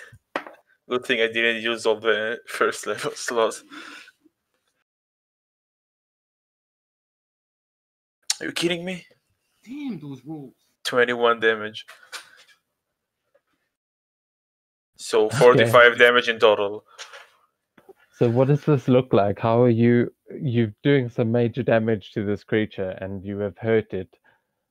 Well, But just how are you go for a actually- slash at each hand. If he reaches to try to grab me. All right, yeah, I'll say at this point, because of his close proximity and the amount of damage you just did, you slice one of his fingers clean off as you see the creature rear back and look at his hand and like in surprise as he just looks back at you completely bewildered at what just happened, and you can see that his hand is sort of burning with divine energy. As that's going to take us to his turn. He just like looks around in each direction, and then you see him roar towards you, Jerry, as he turns around and he grabs at the axe beak. I need actually. He's going to try I'm to gonna roll smack the me with the axe strength pick. save. Yeah. Australia, can you roll a strength save for your axe beak? It's got a +2 to strength. Yeah, give me a second to add it. I didn't add it because I thought, it's most likely gonna. Yeah, but Do I get opportunity attack from the sentinel? Nope. That's a good point, actually. It's not within 5 feet of you, though. Oh, The- like it the moved ally- back. the So we ally has moved to be back. within- So I still. It's Oh, right. 21. Save. You're right. I don't have the advantage. Never mind. He's not next to me. So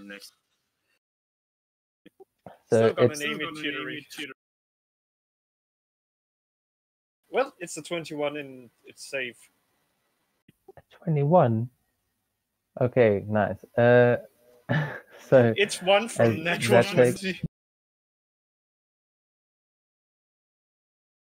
okay, but it does take 11 damage as this thing sort of grabs it by the neck.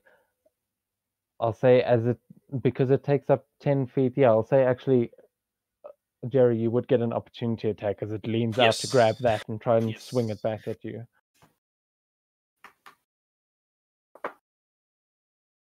Yes, 16. Jesus Christ. Okay, nice. Are you pumping a divine No, smite into that as well? not this time. So yeah, you're just swinging wildly from inside. You cut its finger off and then get one good slash in as it rears back. It's 61 in total. Just saying. Damn, son, you've been smacking this motherfucker. Yeah. So as it grabs a hold of this thing and then realizes it can't quite pick it up off the ground as it's fighting back.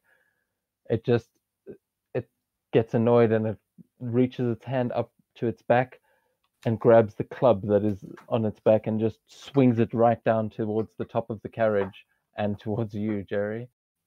As it's got a 10-foot reach on that. That's a 21 to hit. Yes. And it's 21 bludgeoning damage as Jesus. well. That is Jesus. it as it goes tearing right through the top of the carriage and comes smashing down into you, leaving a complete hole in the top of the carriage. And then that is going to take us to the top of the round, and the Oni is going to use his legendary action to smash. Oh no. As, Oh no. as he is going to I need the Axbeak to make another strength saving throw, please. As he's trying to use that as a weapon. Another 21. So as Jerry wanna live. he pulls at this thing with all his might, like he's going to now use it like a club, but instead just rips the Axbeak's head clean off and like sort of looks at it for a moment like, oh, that didn't work at all. And just Question: pops do the I head see into his mouth. like the head? Do I see the head, or at least the head basically You falling don't- down? You don't see the head, but you see the body collapse to the ground, headless. And I'm like, Jittery, you died too young. No, well, you see, it's definitely the body of a bird, but I suppose you don't have dark vision, eh? So it's Not yet. yeah. So you just see some sort of figure slumped to the ground, and blood spurting out of it, as it then that's its first, and yeah, it's just going to then try and swing again with the Tetsubo. Oh shit! So that's a 23 to hit. Me? Yeah, but Yeah. I rolled double ones on on the damage dice. You only take 6 bludgeoning damage. Okay. Okay, wow. So that takes us to Iron. I need you to make another death saving throw. Here, Not 20. Nope. Oh, that was not a nat 20. That's You know, your can I second just failure. point out? On Thursday I ran. I was in a entire day of Dungeons and Dragons playing Tomb of Horrors, so I accept death with open arms. Come on. Oh yeah. Hey, at this point, it's in the hand of the dice. So, or Accept death with the open arms. Seto, if he can survive the 2 creatures running up behind him, which he's definitely not looking at. So, let's see. At this point, do you need to be able to see it for its withering gaze? No. Seto, I need 2 more con saves. Really? Wait, even if I can't see them? Those mother. Yeah, it's something they basically, this is the Dementor sort of vibe. The actually looking into their mask can kill you instantly, but they are both coming up behind you. Actually, let's see, because of what's going on, I'll say only one of them is trying to use its withering gaze as the other one tries to hit you Okay. and gets an 8 because of the dodge, and you just, so it misses you, but the other one is trying to still suck out your soul. So just one con save. Can I Oh, give you no. my inspiration? You can, yeah, you can do that. Sure. Oh, wait, so I can roll Again. Oh, God. Come on, guys, for the love of Jesus fucking Christ. Please don't fuck me. Oh fuck! Oh, oh, you lucky bugger. That makes it. So that means you take half damage. Let's see. He rolls 37. Oh, no, I rolled a 16. So you only take 7. Oh, what? 8 necrotic damage. Dude, what a time. I've rolled the low damage dice. I'm killing blows twice in a row.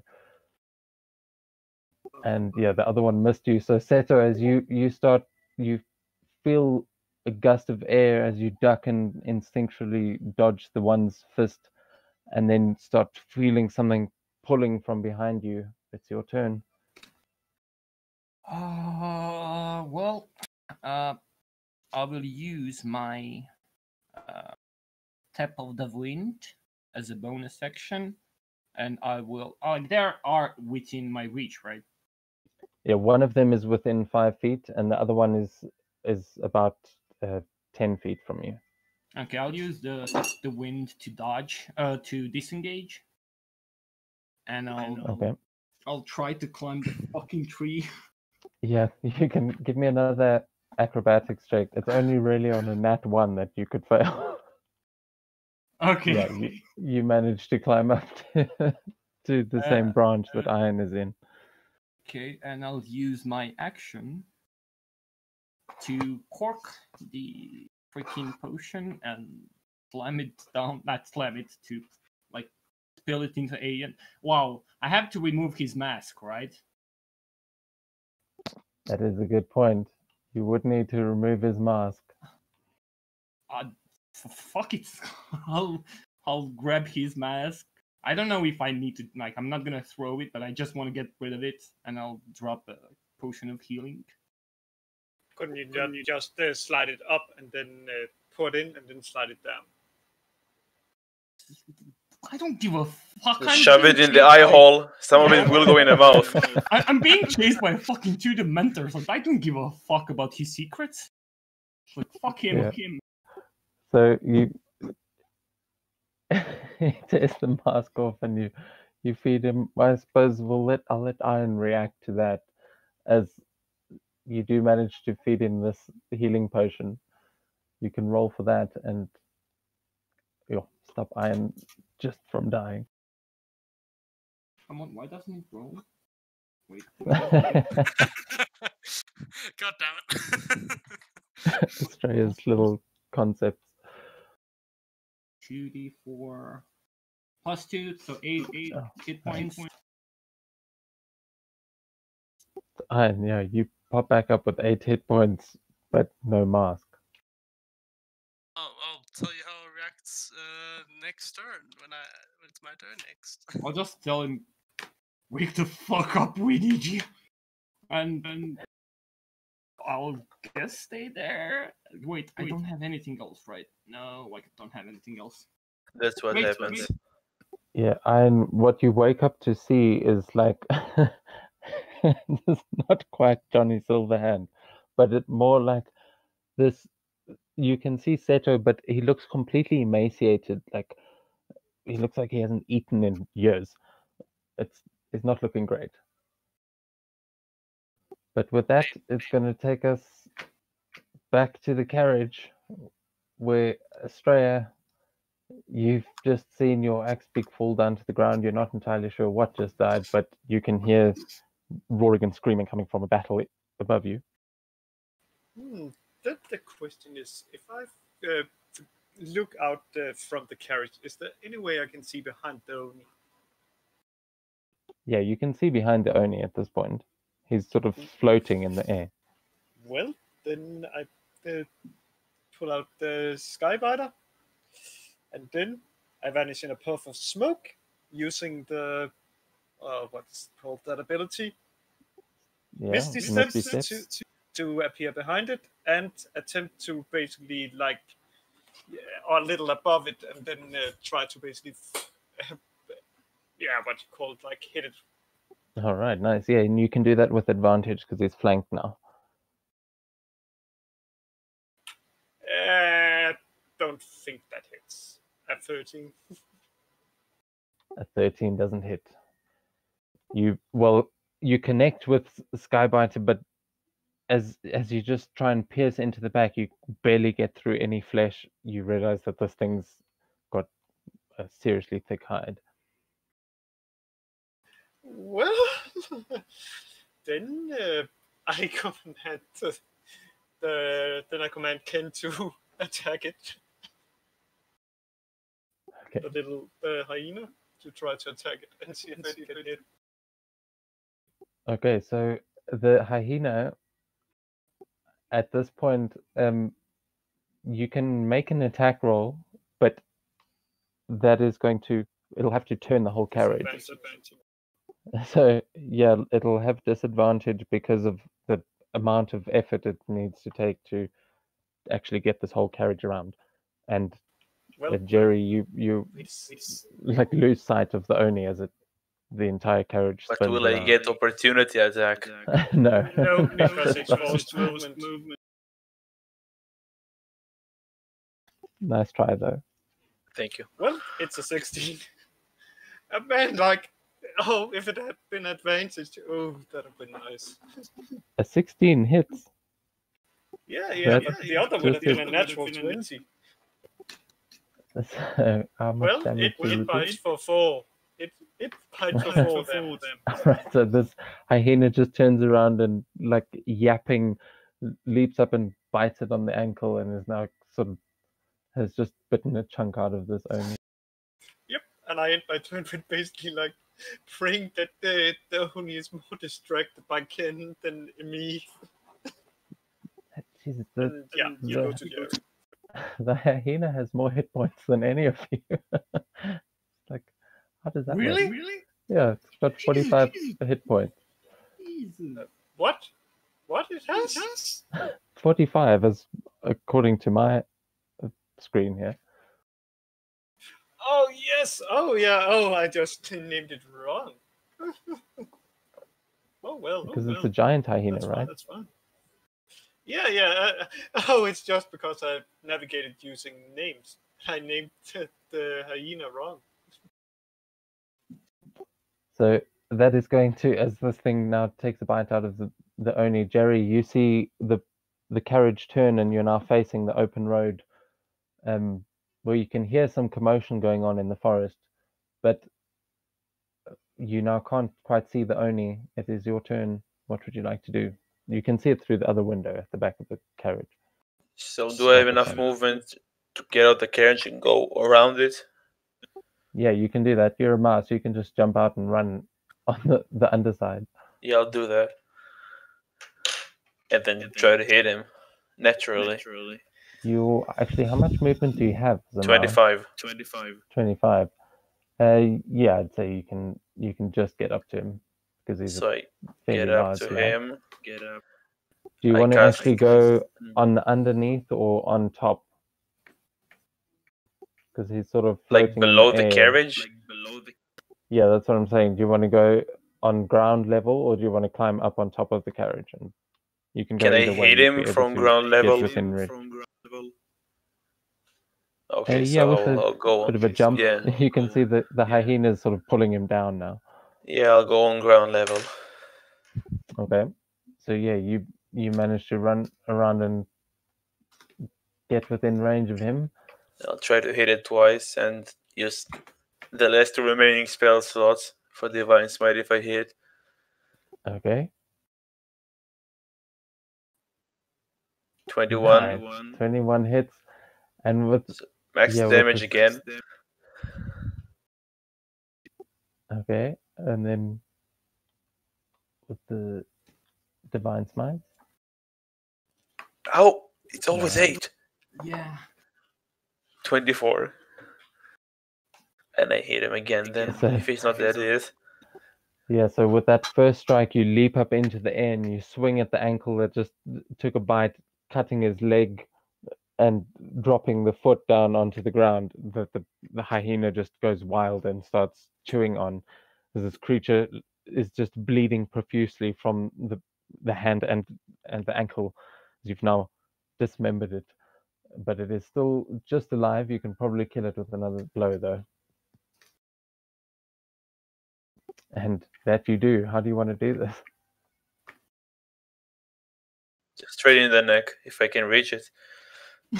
Yeah, yeah. At this point, And not even we'll- not cut it off, just straight in it and out.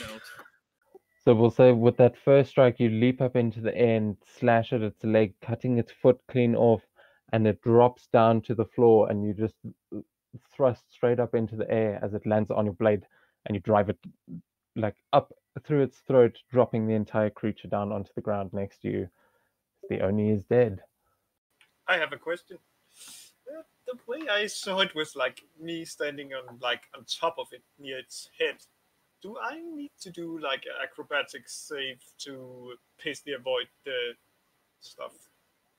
Yeah, actually, because the creature's falling and you were basically right up on it, you can give me a dex save. Just to see if you stick the landing or if you land on your face. Oh, yeah. Oh, well, that's fine. I guess I will basically be like running and seeing like, oh, it's falling, so I'm gonna jump and land on the roof. Okay, nice. Yeah, you just sort of surf it down for a second before making the transfer onto the roof of the carriage, which at this point you're sort of standing like with your sort of in the splits almost because the roof of this carriage is destroyed after that hammer came through it, or the tetsubo. That is going to take us to the top of the round with the only dead. That was a clutch move as Iron. Do you want to explain what happens as you wake up maskless and Seto standing above you? I am about to send DM what he sees. Just give me one moment. Well, first I look very surprised. Should I map it now? There. This is more or less what you see underneath the mask. Oh, where are you posting that? I've DM'd it to him. I DM'd it, as I understood it. Oh, I see.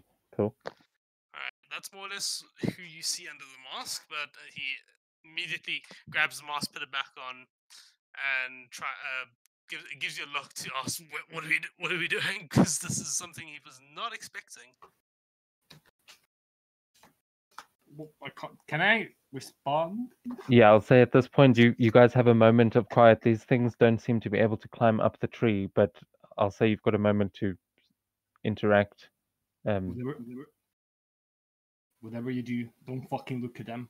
If you look at them, I mean, you were fucking probably by that, and I'm not feeling that great, so I don't know if we can avoid them, but I don't think we can probably kill them alone. I don't know what's happening with the carriage and the rest of the party.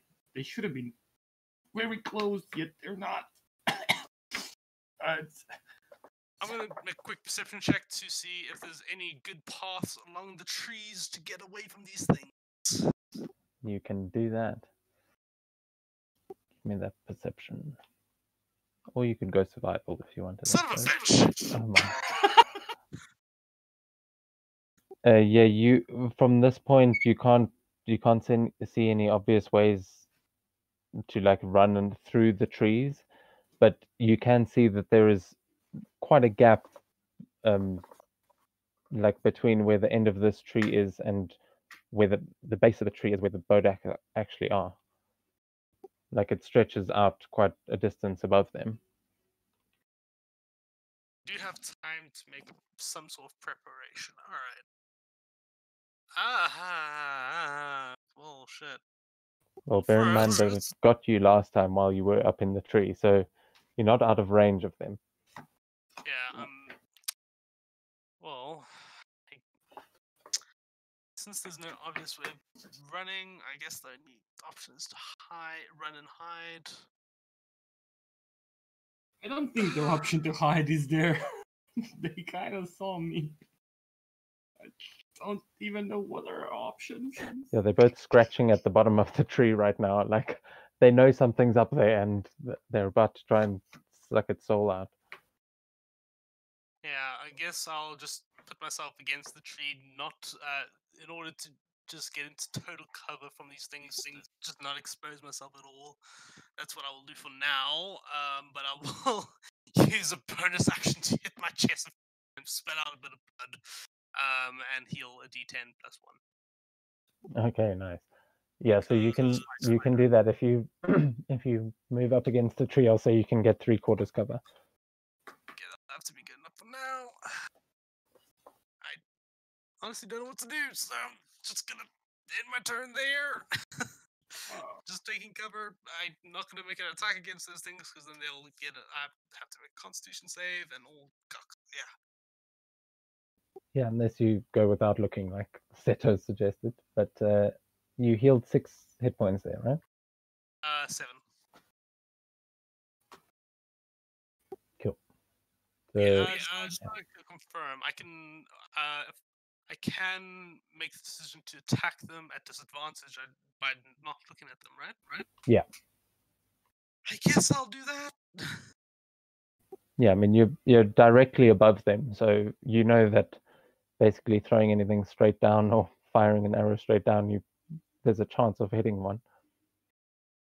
It's time for your favorite favorite item. That's what I was You have a expecting as well. necklace. But with the 17, that actually hits as you just blindly sort of fire an arrow down the trunk of the tree, and you hear this squelching sound. I'm gonna roll a D8 to hopefully get more damage. Nope, that's less. So it's gonna be 7 points of damage. 7 total. Okay.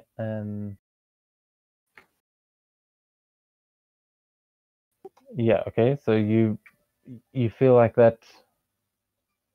You hear that arrow hitting flesh, but other than that, you're not entirely sure how badly it might be injured. Is that your turn? All I can do. All right. That takes us to them. As I need Seto and Iron. I need both of you. Oh no, wait. Actually, let's see if they can see you now because you're in cover.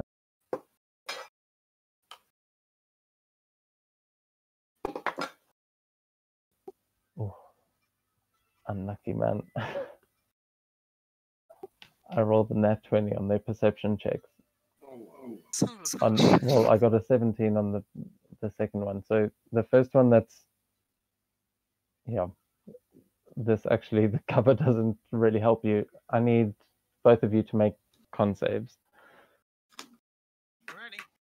But Well, just not one even each. that 20 is gonna fucking save me. I'm dead, I think. Or you might survive. Ooh, Iron just makes it. Yeah. Yeah, the DC is 13. Hey, and Seto makes it as well. All right, so let's see. The one against Iron. Okay, so the one against Iron. Oh, dude, that's 28. Oh, but it's halved. Okay, so 28 halved is 14.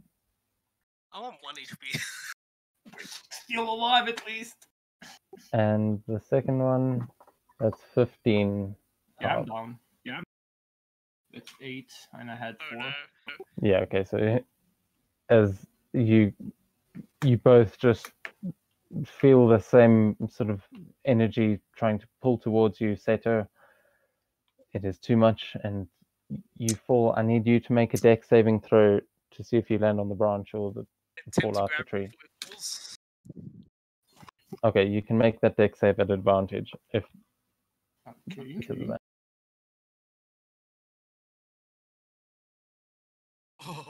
Okay, yeah, nice. So you're about to fall off of the branch, and the iron just grabs you and sort of pulls you backwards as you fall limp onto this branch and are kind of lying over it. That is going to take us to your turn. So I actually need you to make a death save. Come on, you piece of fucking shit. Give me that nat 20, you son of a bitch. Yeah, now would be the time. How do I even roll that saves, though?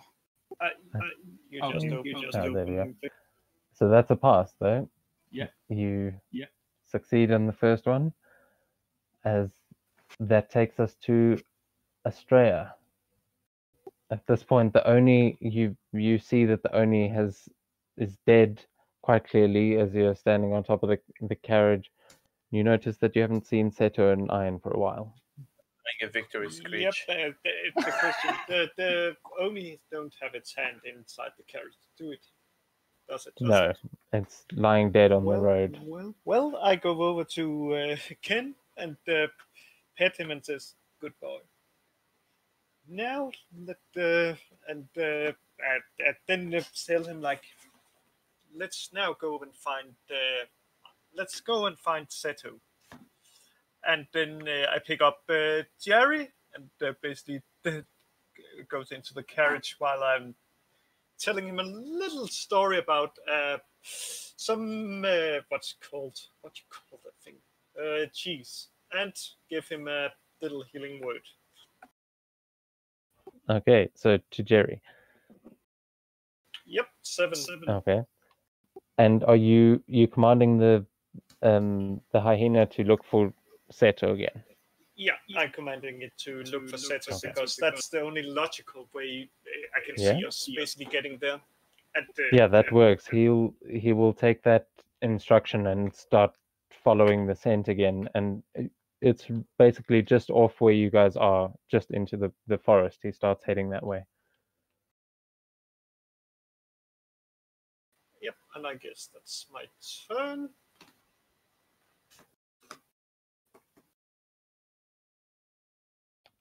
Okay, so and that'll take us to the hyena will be able to cart you guys into the forest where he starts approaching the two bodak at the bottom of the tree, and he starts making his way there. As Jerry, on your turn, you will have just arrived there.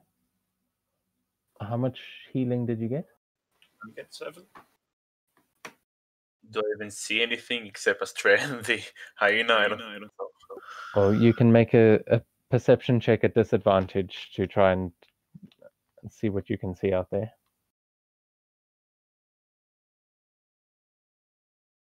Okay, with a 16, actually, that's not bad. As you sort of look out the window in the front and up at the now missing roof of this carriage, you see up in the trees 2 figures, one lying prone and one standing sort of up against the side of the tree. They reach them in one go. You wouldn't be able to reach them from where you are now. You'd be able to reach the tree. Or maybe with a dash you could reach the tree. You're about 40 feet away from it now. Maybe 50 actually. Yeah. Just a second. Can I see like some of the creatures? Like yeah, you can now, as you notice that they're up in the tree. With the 16, you would be able to look down and notice that there's something at the bottom of the tree busy clawing at it. You can't see what they are at this point. It's too dark and too far away to actually tell what these things are. They just look like some kind of humanoid creatures scratching at the bottom of the tree.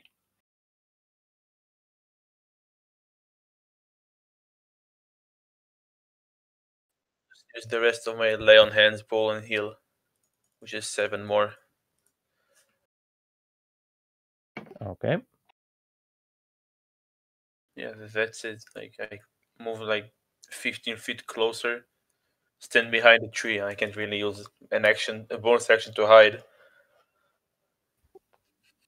Yeah, at this point you can. So wait, did you say you can or you can't use a bonus action to hide? Don't think so. Let's see. No, I think that's a rogue thing. Maybe it's a race thing. And if you have, I think, something of movement. Basically. Oh, I checked if it's a race thing. If a mouse fall can do it, but they can't. So yeah, that's my turn. But I think all right. So yeah, at this point you get a bit closer and you start noticing these things. They are clearly directing their attention to the top of the tree where you have noticed Seto and Iron. But that's going to bring us to the top of the round. Iron, you notice now from the top of the tree, you see the carriage come in from the tree line. Oh, excellent. The branch that I was saying leads out quite a ways over them, sort of leads out almost to where the carriage is standing. It kind of extends out above that as well. All right. Well, I'm gonna have to do this. I am going to put a very dead Seto on my back. And then I'm gonna make a run for it. So I guess that'll be a bonus action to put it on my back or an action. That's pretty cold, that you killed Seto. You didn't even give him a chance. I'd say picking up a dead body that will be a full action, and I will need an athletics check. Athletics this time, not acrobatics. Cool, that's fine. Oh, that's good. Just call out your roll, please. 22. Okay, yeah. With that, you manage to pick him up. It is that you realize the term dead weight is there for a reason, which you probably know already. But at this point, you are successfully carrying Seto. What are you going to try and do? You've still got your movement and your bonus action. I am gonna make a jump for it, and jump towards the group, carrying Seto on my back. This Okay. will end badly. Yeah, you only have 1 hit point, so I'm going to say make an acrobatics check to see if you can make it down without hurting yourself. Acrobatics, you better not fail me. No. Oh no. So It's enough.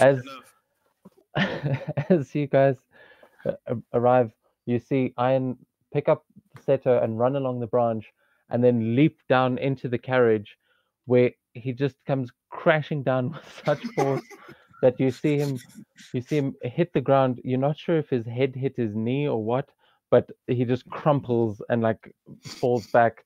There are now 2 lifeless bodies lying next to you, Estrella, as they are both knocked out, probably dying. They look like they've aged about 20 years since you last saw them. It's not looking good. Do I get And I'm like, failure for that? I guess guys really miss me that much. I didn't know I had such an effect on them. Maybe I should be a little less charming. So, Seto, you managed to avoid any damage from that, as you were being held by Iron and you basically crushed him. I broke his fall. Yeah, he broke your fall, but you kind of broke his neck. If you broke his neck, then he's dead. Yeah, right now he is dying. You're not sure if his neck is broken or what, but it's not looking good. They just crumpled into the carriage. As that takes us to the boat accident. Oh, fuck me, Dad. They turn around and they see little old Jerry that just strolled up towards them and is now not that far away and was unable to hide. So, Jerry, I need you to make a con saving throw, please.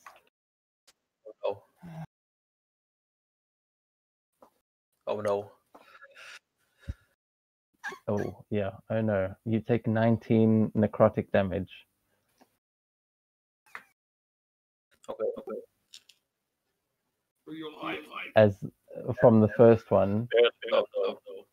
As the second one just sort of screams out in anger and starts charging towards following Iron. He is just looking up in the air and running. So he's not running towards me. He is, but he's running right past you towards the caravan, so you will actually get an opportunity attack. Come on, fuck him up. You know you can do it. You've been the only one. I can't. Oh, God. Yeah. Also, it would have been a disadvantage anyway because it's so dark. Your you're just sort of swinging out into pitch blackness as you feel a figure rush past you, and still sort of reeling from the effect of the other one attacking you. That is going to take us to Seto's turn. I need you to make. Oh no, actually, wait, because it just ran past you. It gets up to the thing. Yeah, it can't get far enough to actually get in there. So, Seto, it's your turn. I need you to make a death save. Son of a bitch, don't be a cunt, please. Oh my god! I'm a lucky cunt. So lucky.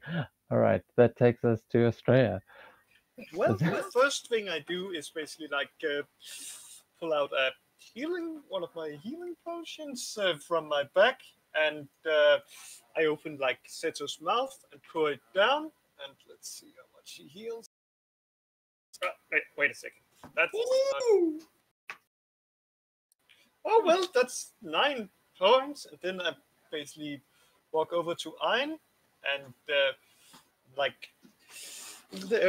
kneels down and where I think his ears is, and it's like, if you don't wake up, I'm gonna have to indulge my curiosity and see what's underneath your mask. And I give him a healing word. Healing word, nice. What? And he heals for 7. And then I just basically like I look at him and await a response to see if he's dead. When I wake up, I immediately fly punch out. Yeah, I bolt upright instantly as you say that. By the way, a question: does it rush past the hyena, the Bodak? Oh, that's a good point. Yeah, actually, the hyena would also get an opportunity attack. See, let me be sure I get the right one. So, yep. Does a 14 hit? A 14 misses. Just. Oh well, that's fine. Well, then that's how I end my turn. Since since we technically just found it, unless the hyena is trying to get in, because I basically told it to find Seto and he's inside. No, well, it can't quite turn away because of the strap. It's now attacking the thing, attacking the cart. So it's not that stupid, this hyena. Well, can I then? No, I don't think actually their intelligence is 2. It might be. Attack. No, because I don't know about the Bodex. So yeah, I'm just basically just bring us to Jerry. Yep, and that it does is. And Jerry, you find yourself standing in the dark, feeling a little bit ill. What do you want to do? I at least felt the creature run next to me. Yeah, you felt one move past you, and you felt your essence being pulled towards the tree. Back towards the one that ran. All right. Like, can I even hit it? Like. Yeah, you'll have disadvantage, but you can. You see the figure enough. You're just swinging at a silhouette. You're actually because you have no dark vision. You can't actually see into this thing's eyes at this point unless it looks directly into your face. So the death gaze doesn't have that effect. Has you it have disadvantage anyway. Anyway, because it's attacking the eye. Yeah, at this point, the still would have missed 12. Yeah, you miss with that first one. So I get advantage. Oh wait, they roll regularly. You can if you moved all the way around it, you could actually get flanking with the hyena if you wanted. Well, if you try and attack. Rush past with that first strike and then try normal attack. Yeah. Come on. It just misses.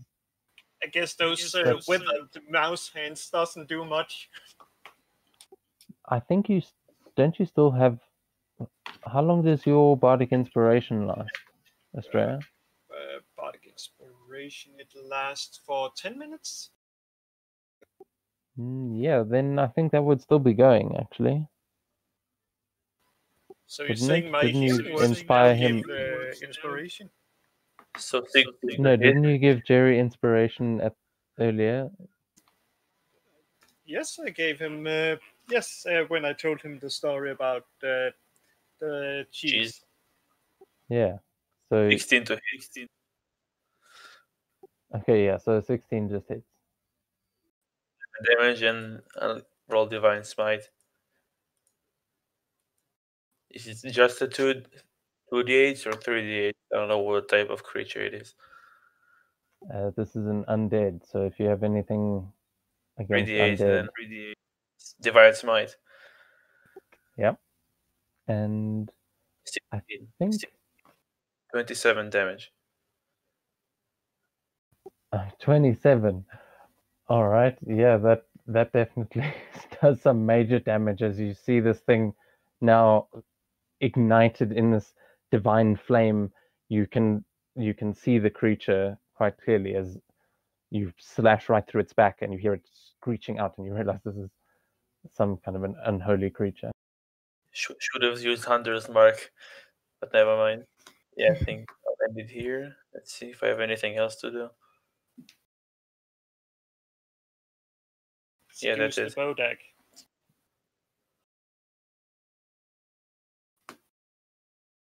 Okay, so is that your turn? Yeah. All right, that'll take us to Iron.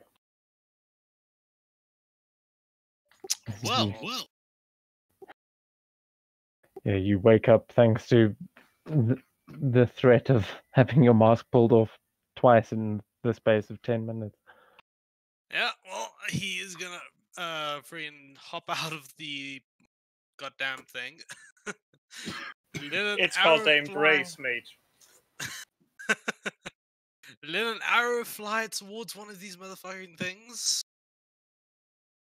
Yeah, so the first one you see is the one that Jerry's just slashed through the back, and it is because of that slash not looking in your direction, so you wouldn't have to avert your gaze. Excellent. So it will just be a normal roll then, hey? Yeah. Alright. Actually, yeah, No. normal roll. Yeah, No, because it's a ranged attack. Is he within 5 feet of... Yeah. Yeah, you'll get your sneak attack, but if you hit, I'll tell you he's only got 4 hit points, so Jerry nearly got him. This would be a finishing blow. Oh, Just hits. Oh, yes. So, how do you want to kill this thing? I want to take this arrow and bury it right in the middle, in between its eyes. Can't really do that much with that, but yeah, that's what I'm gonna do. And that you do as it kind of like screeches out, you see it looking up, and your arrow actually goes in through its mouth and comes out through the top of its forehead. Like you just manage to skewer it as it falls backwards onto the ground, and you see its body kind of dissipate into the ground, leaving just that mask and the cloak lying on the ground. That's me. Not understanding where the arrow came. Because I'm Sorry, blind. say again. That's me, the GIF. I Where did that come from? Yeah. It's funny, Yeah, but the way I imagined it was basically like the arrow basically going in from the back of its head and then just coming out. No, well, That's how I. Iron got it from the front because Jerry was slashing at it from the back. But at this point, there is still one more that was by the tree. Iron, is that going to be your whole turn? I go behind the cart and just hide. Try and catch my breath after very narrowly dying twice. Yeah, and you haven't slept in, in a good long time. But you managed to tuck yourself up nice and cozy, hiding there. You're pretty sure these things can't see you. And with that, it is going to take us to the remaining Bodak's turn. This one is still looking pretty healthy as it starts moving in towards the carriage. It's gonna see Jerry first as Oh no. as it just comes up behind you, and you sort of feel this presence rising behind you before you make a Constitution saving throw. Yep, fucking dead. Does it move outside of the hyena's attack range? Yeah, it would have to move past the hyena, so actually that will. So it's hyena that'll- first. Well, not at this point because it just saw you slash through its buddy, so it's going for Jerry, but the hyena will get an attack of opportunity. Yeah, and that. Yeah, guess it doesn't like the taste, I guess. Just With a 6. Yeah, no, it's this. Your hyena is actually actively trying to get the hell away from this thing. It does not want to bite it. It's like, nope, not fucking with these. It's fighting against its restraints right now. just fail the con save and Well, that's 22 necrotic damage to you then. Oh wait, succeeded. you didn't fail I'm it. You succeeded. dead. Well done. So it's 11. still You go out, down still out. anyway. So yeah, Ian, you see as you drop this one creature, the other one emerge behind Jerry, and just you see it drain the last life from him as he falls forward onto the ground. I have a lot of life. That I'm is small. gonna- That's going to take us to Seto. I'll cough up the blood, and I'll look straight to Estrella and just tell, whatever the fuck you do, don't look at them, and be prepared to fucking sing your song. And I'll stand up. I'll grab my katana from behind, and I'll jump to fucking face this motherfucker blind, I guess. But All right. I'll do that. You can sort of hear it on the other side of the carriage, so you could potentially climb over the carriage and appear behind it. Yeah, Like there's no roof on the top of this carriage anymore, so you could just literally jump over the roof and land behind where it's standing. Yeah, I'll try to do that. And not look at it at all. Just maybe like next to him or whatever. But Yeah, you could do that. You won't need a roll for that. You're just vaulting over the side. okay. Well, the first one is gonna miss. And you'll have advantage because of flanking, so it would actually make it a straight roll. Oh, Still miss. Yeah, it's still so that one missing. still misses, but I know there's gonna be more. Yeah, there's another one coming right away. Oh, that motherfucker! Get fucked. Yeah, that one hits. 11, and I'll use my. Oh wait! Fucking stunning strike that motherfucker. If I can. Yes. DC 14 con. Take Oh, that, bitch. I was like, I shouldn't remind you, but I rolled a 2. Yeah. Fuck that thing. So actually, the total is 4. It definitely fails that, as it is now stunned. Okay. You managed to just clip this thing from behind in such a way that you severed the tendons, basically. And I'll use another key point to do Flurry of Blows. To make 2 unarmed strikes.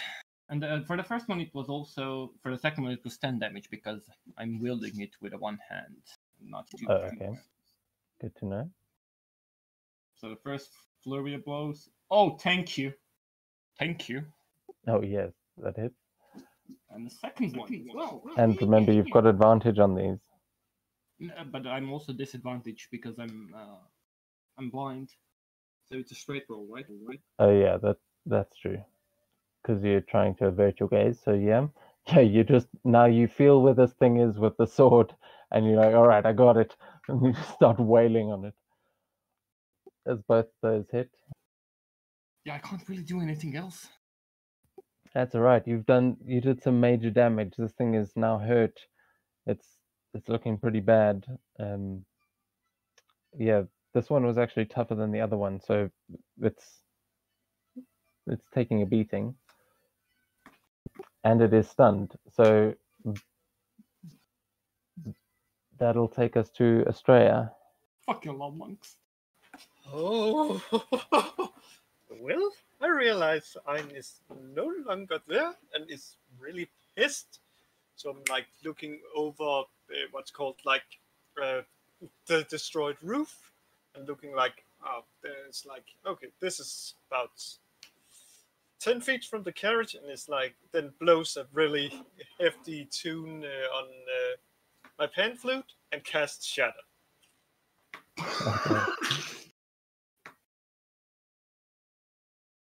So everybody basically that is on that side and outside the carriage, DC 15 can't save. Oh. You understand that I'm unconscious, right? I'm like, automatically fail it. Stuff happens. That is true. So that's They get like two failed on the death save, or not? yeah. You will probably get that, one but this is because still it's not a melee attack. It's only if I'm within 5 feet and do it with the melee. It's not a spell doesn't do that. Unless, okay. So that's touch spell. Use touch. Or is it? Yeah. Or is it? I'm not sure.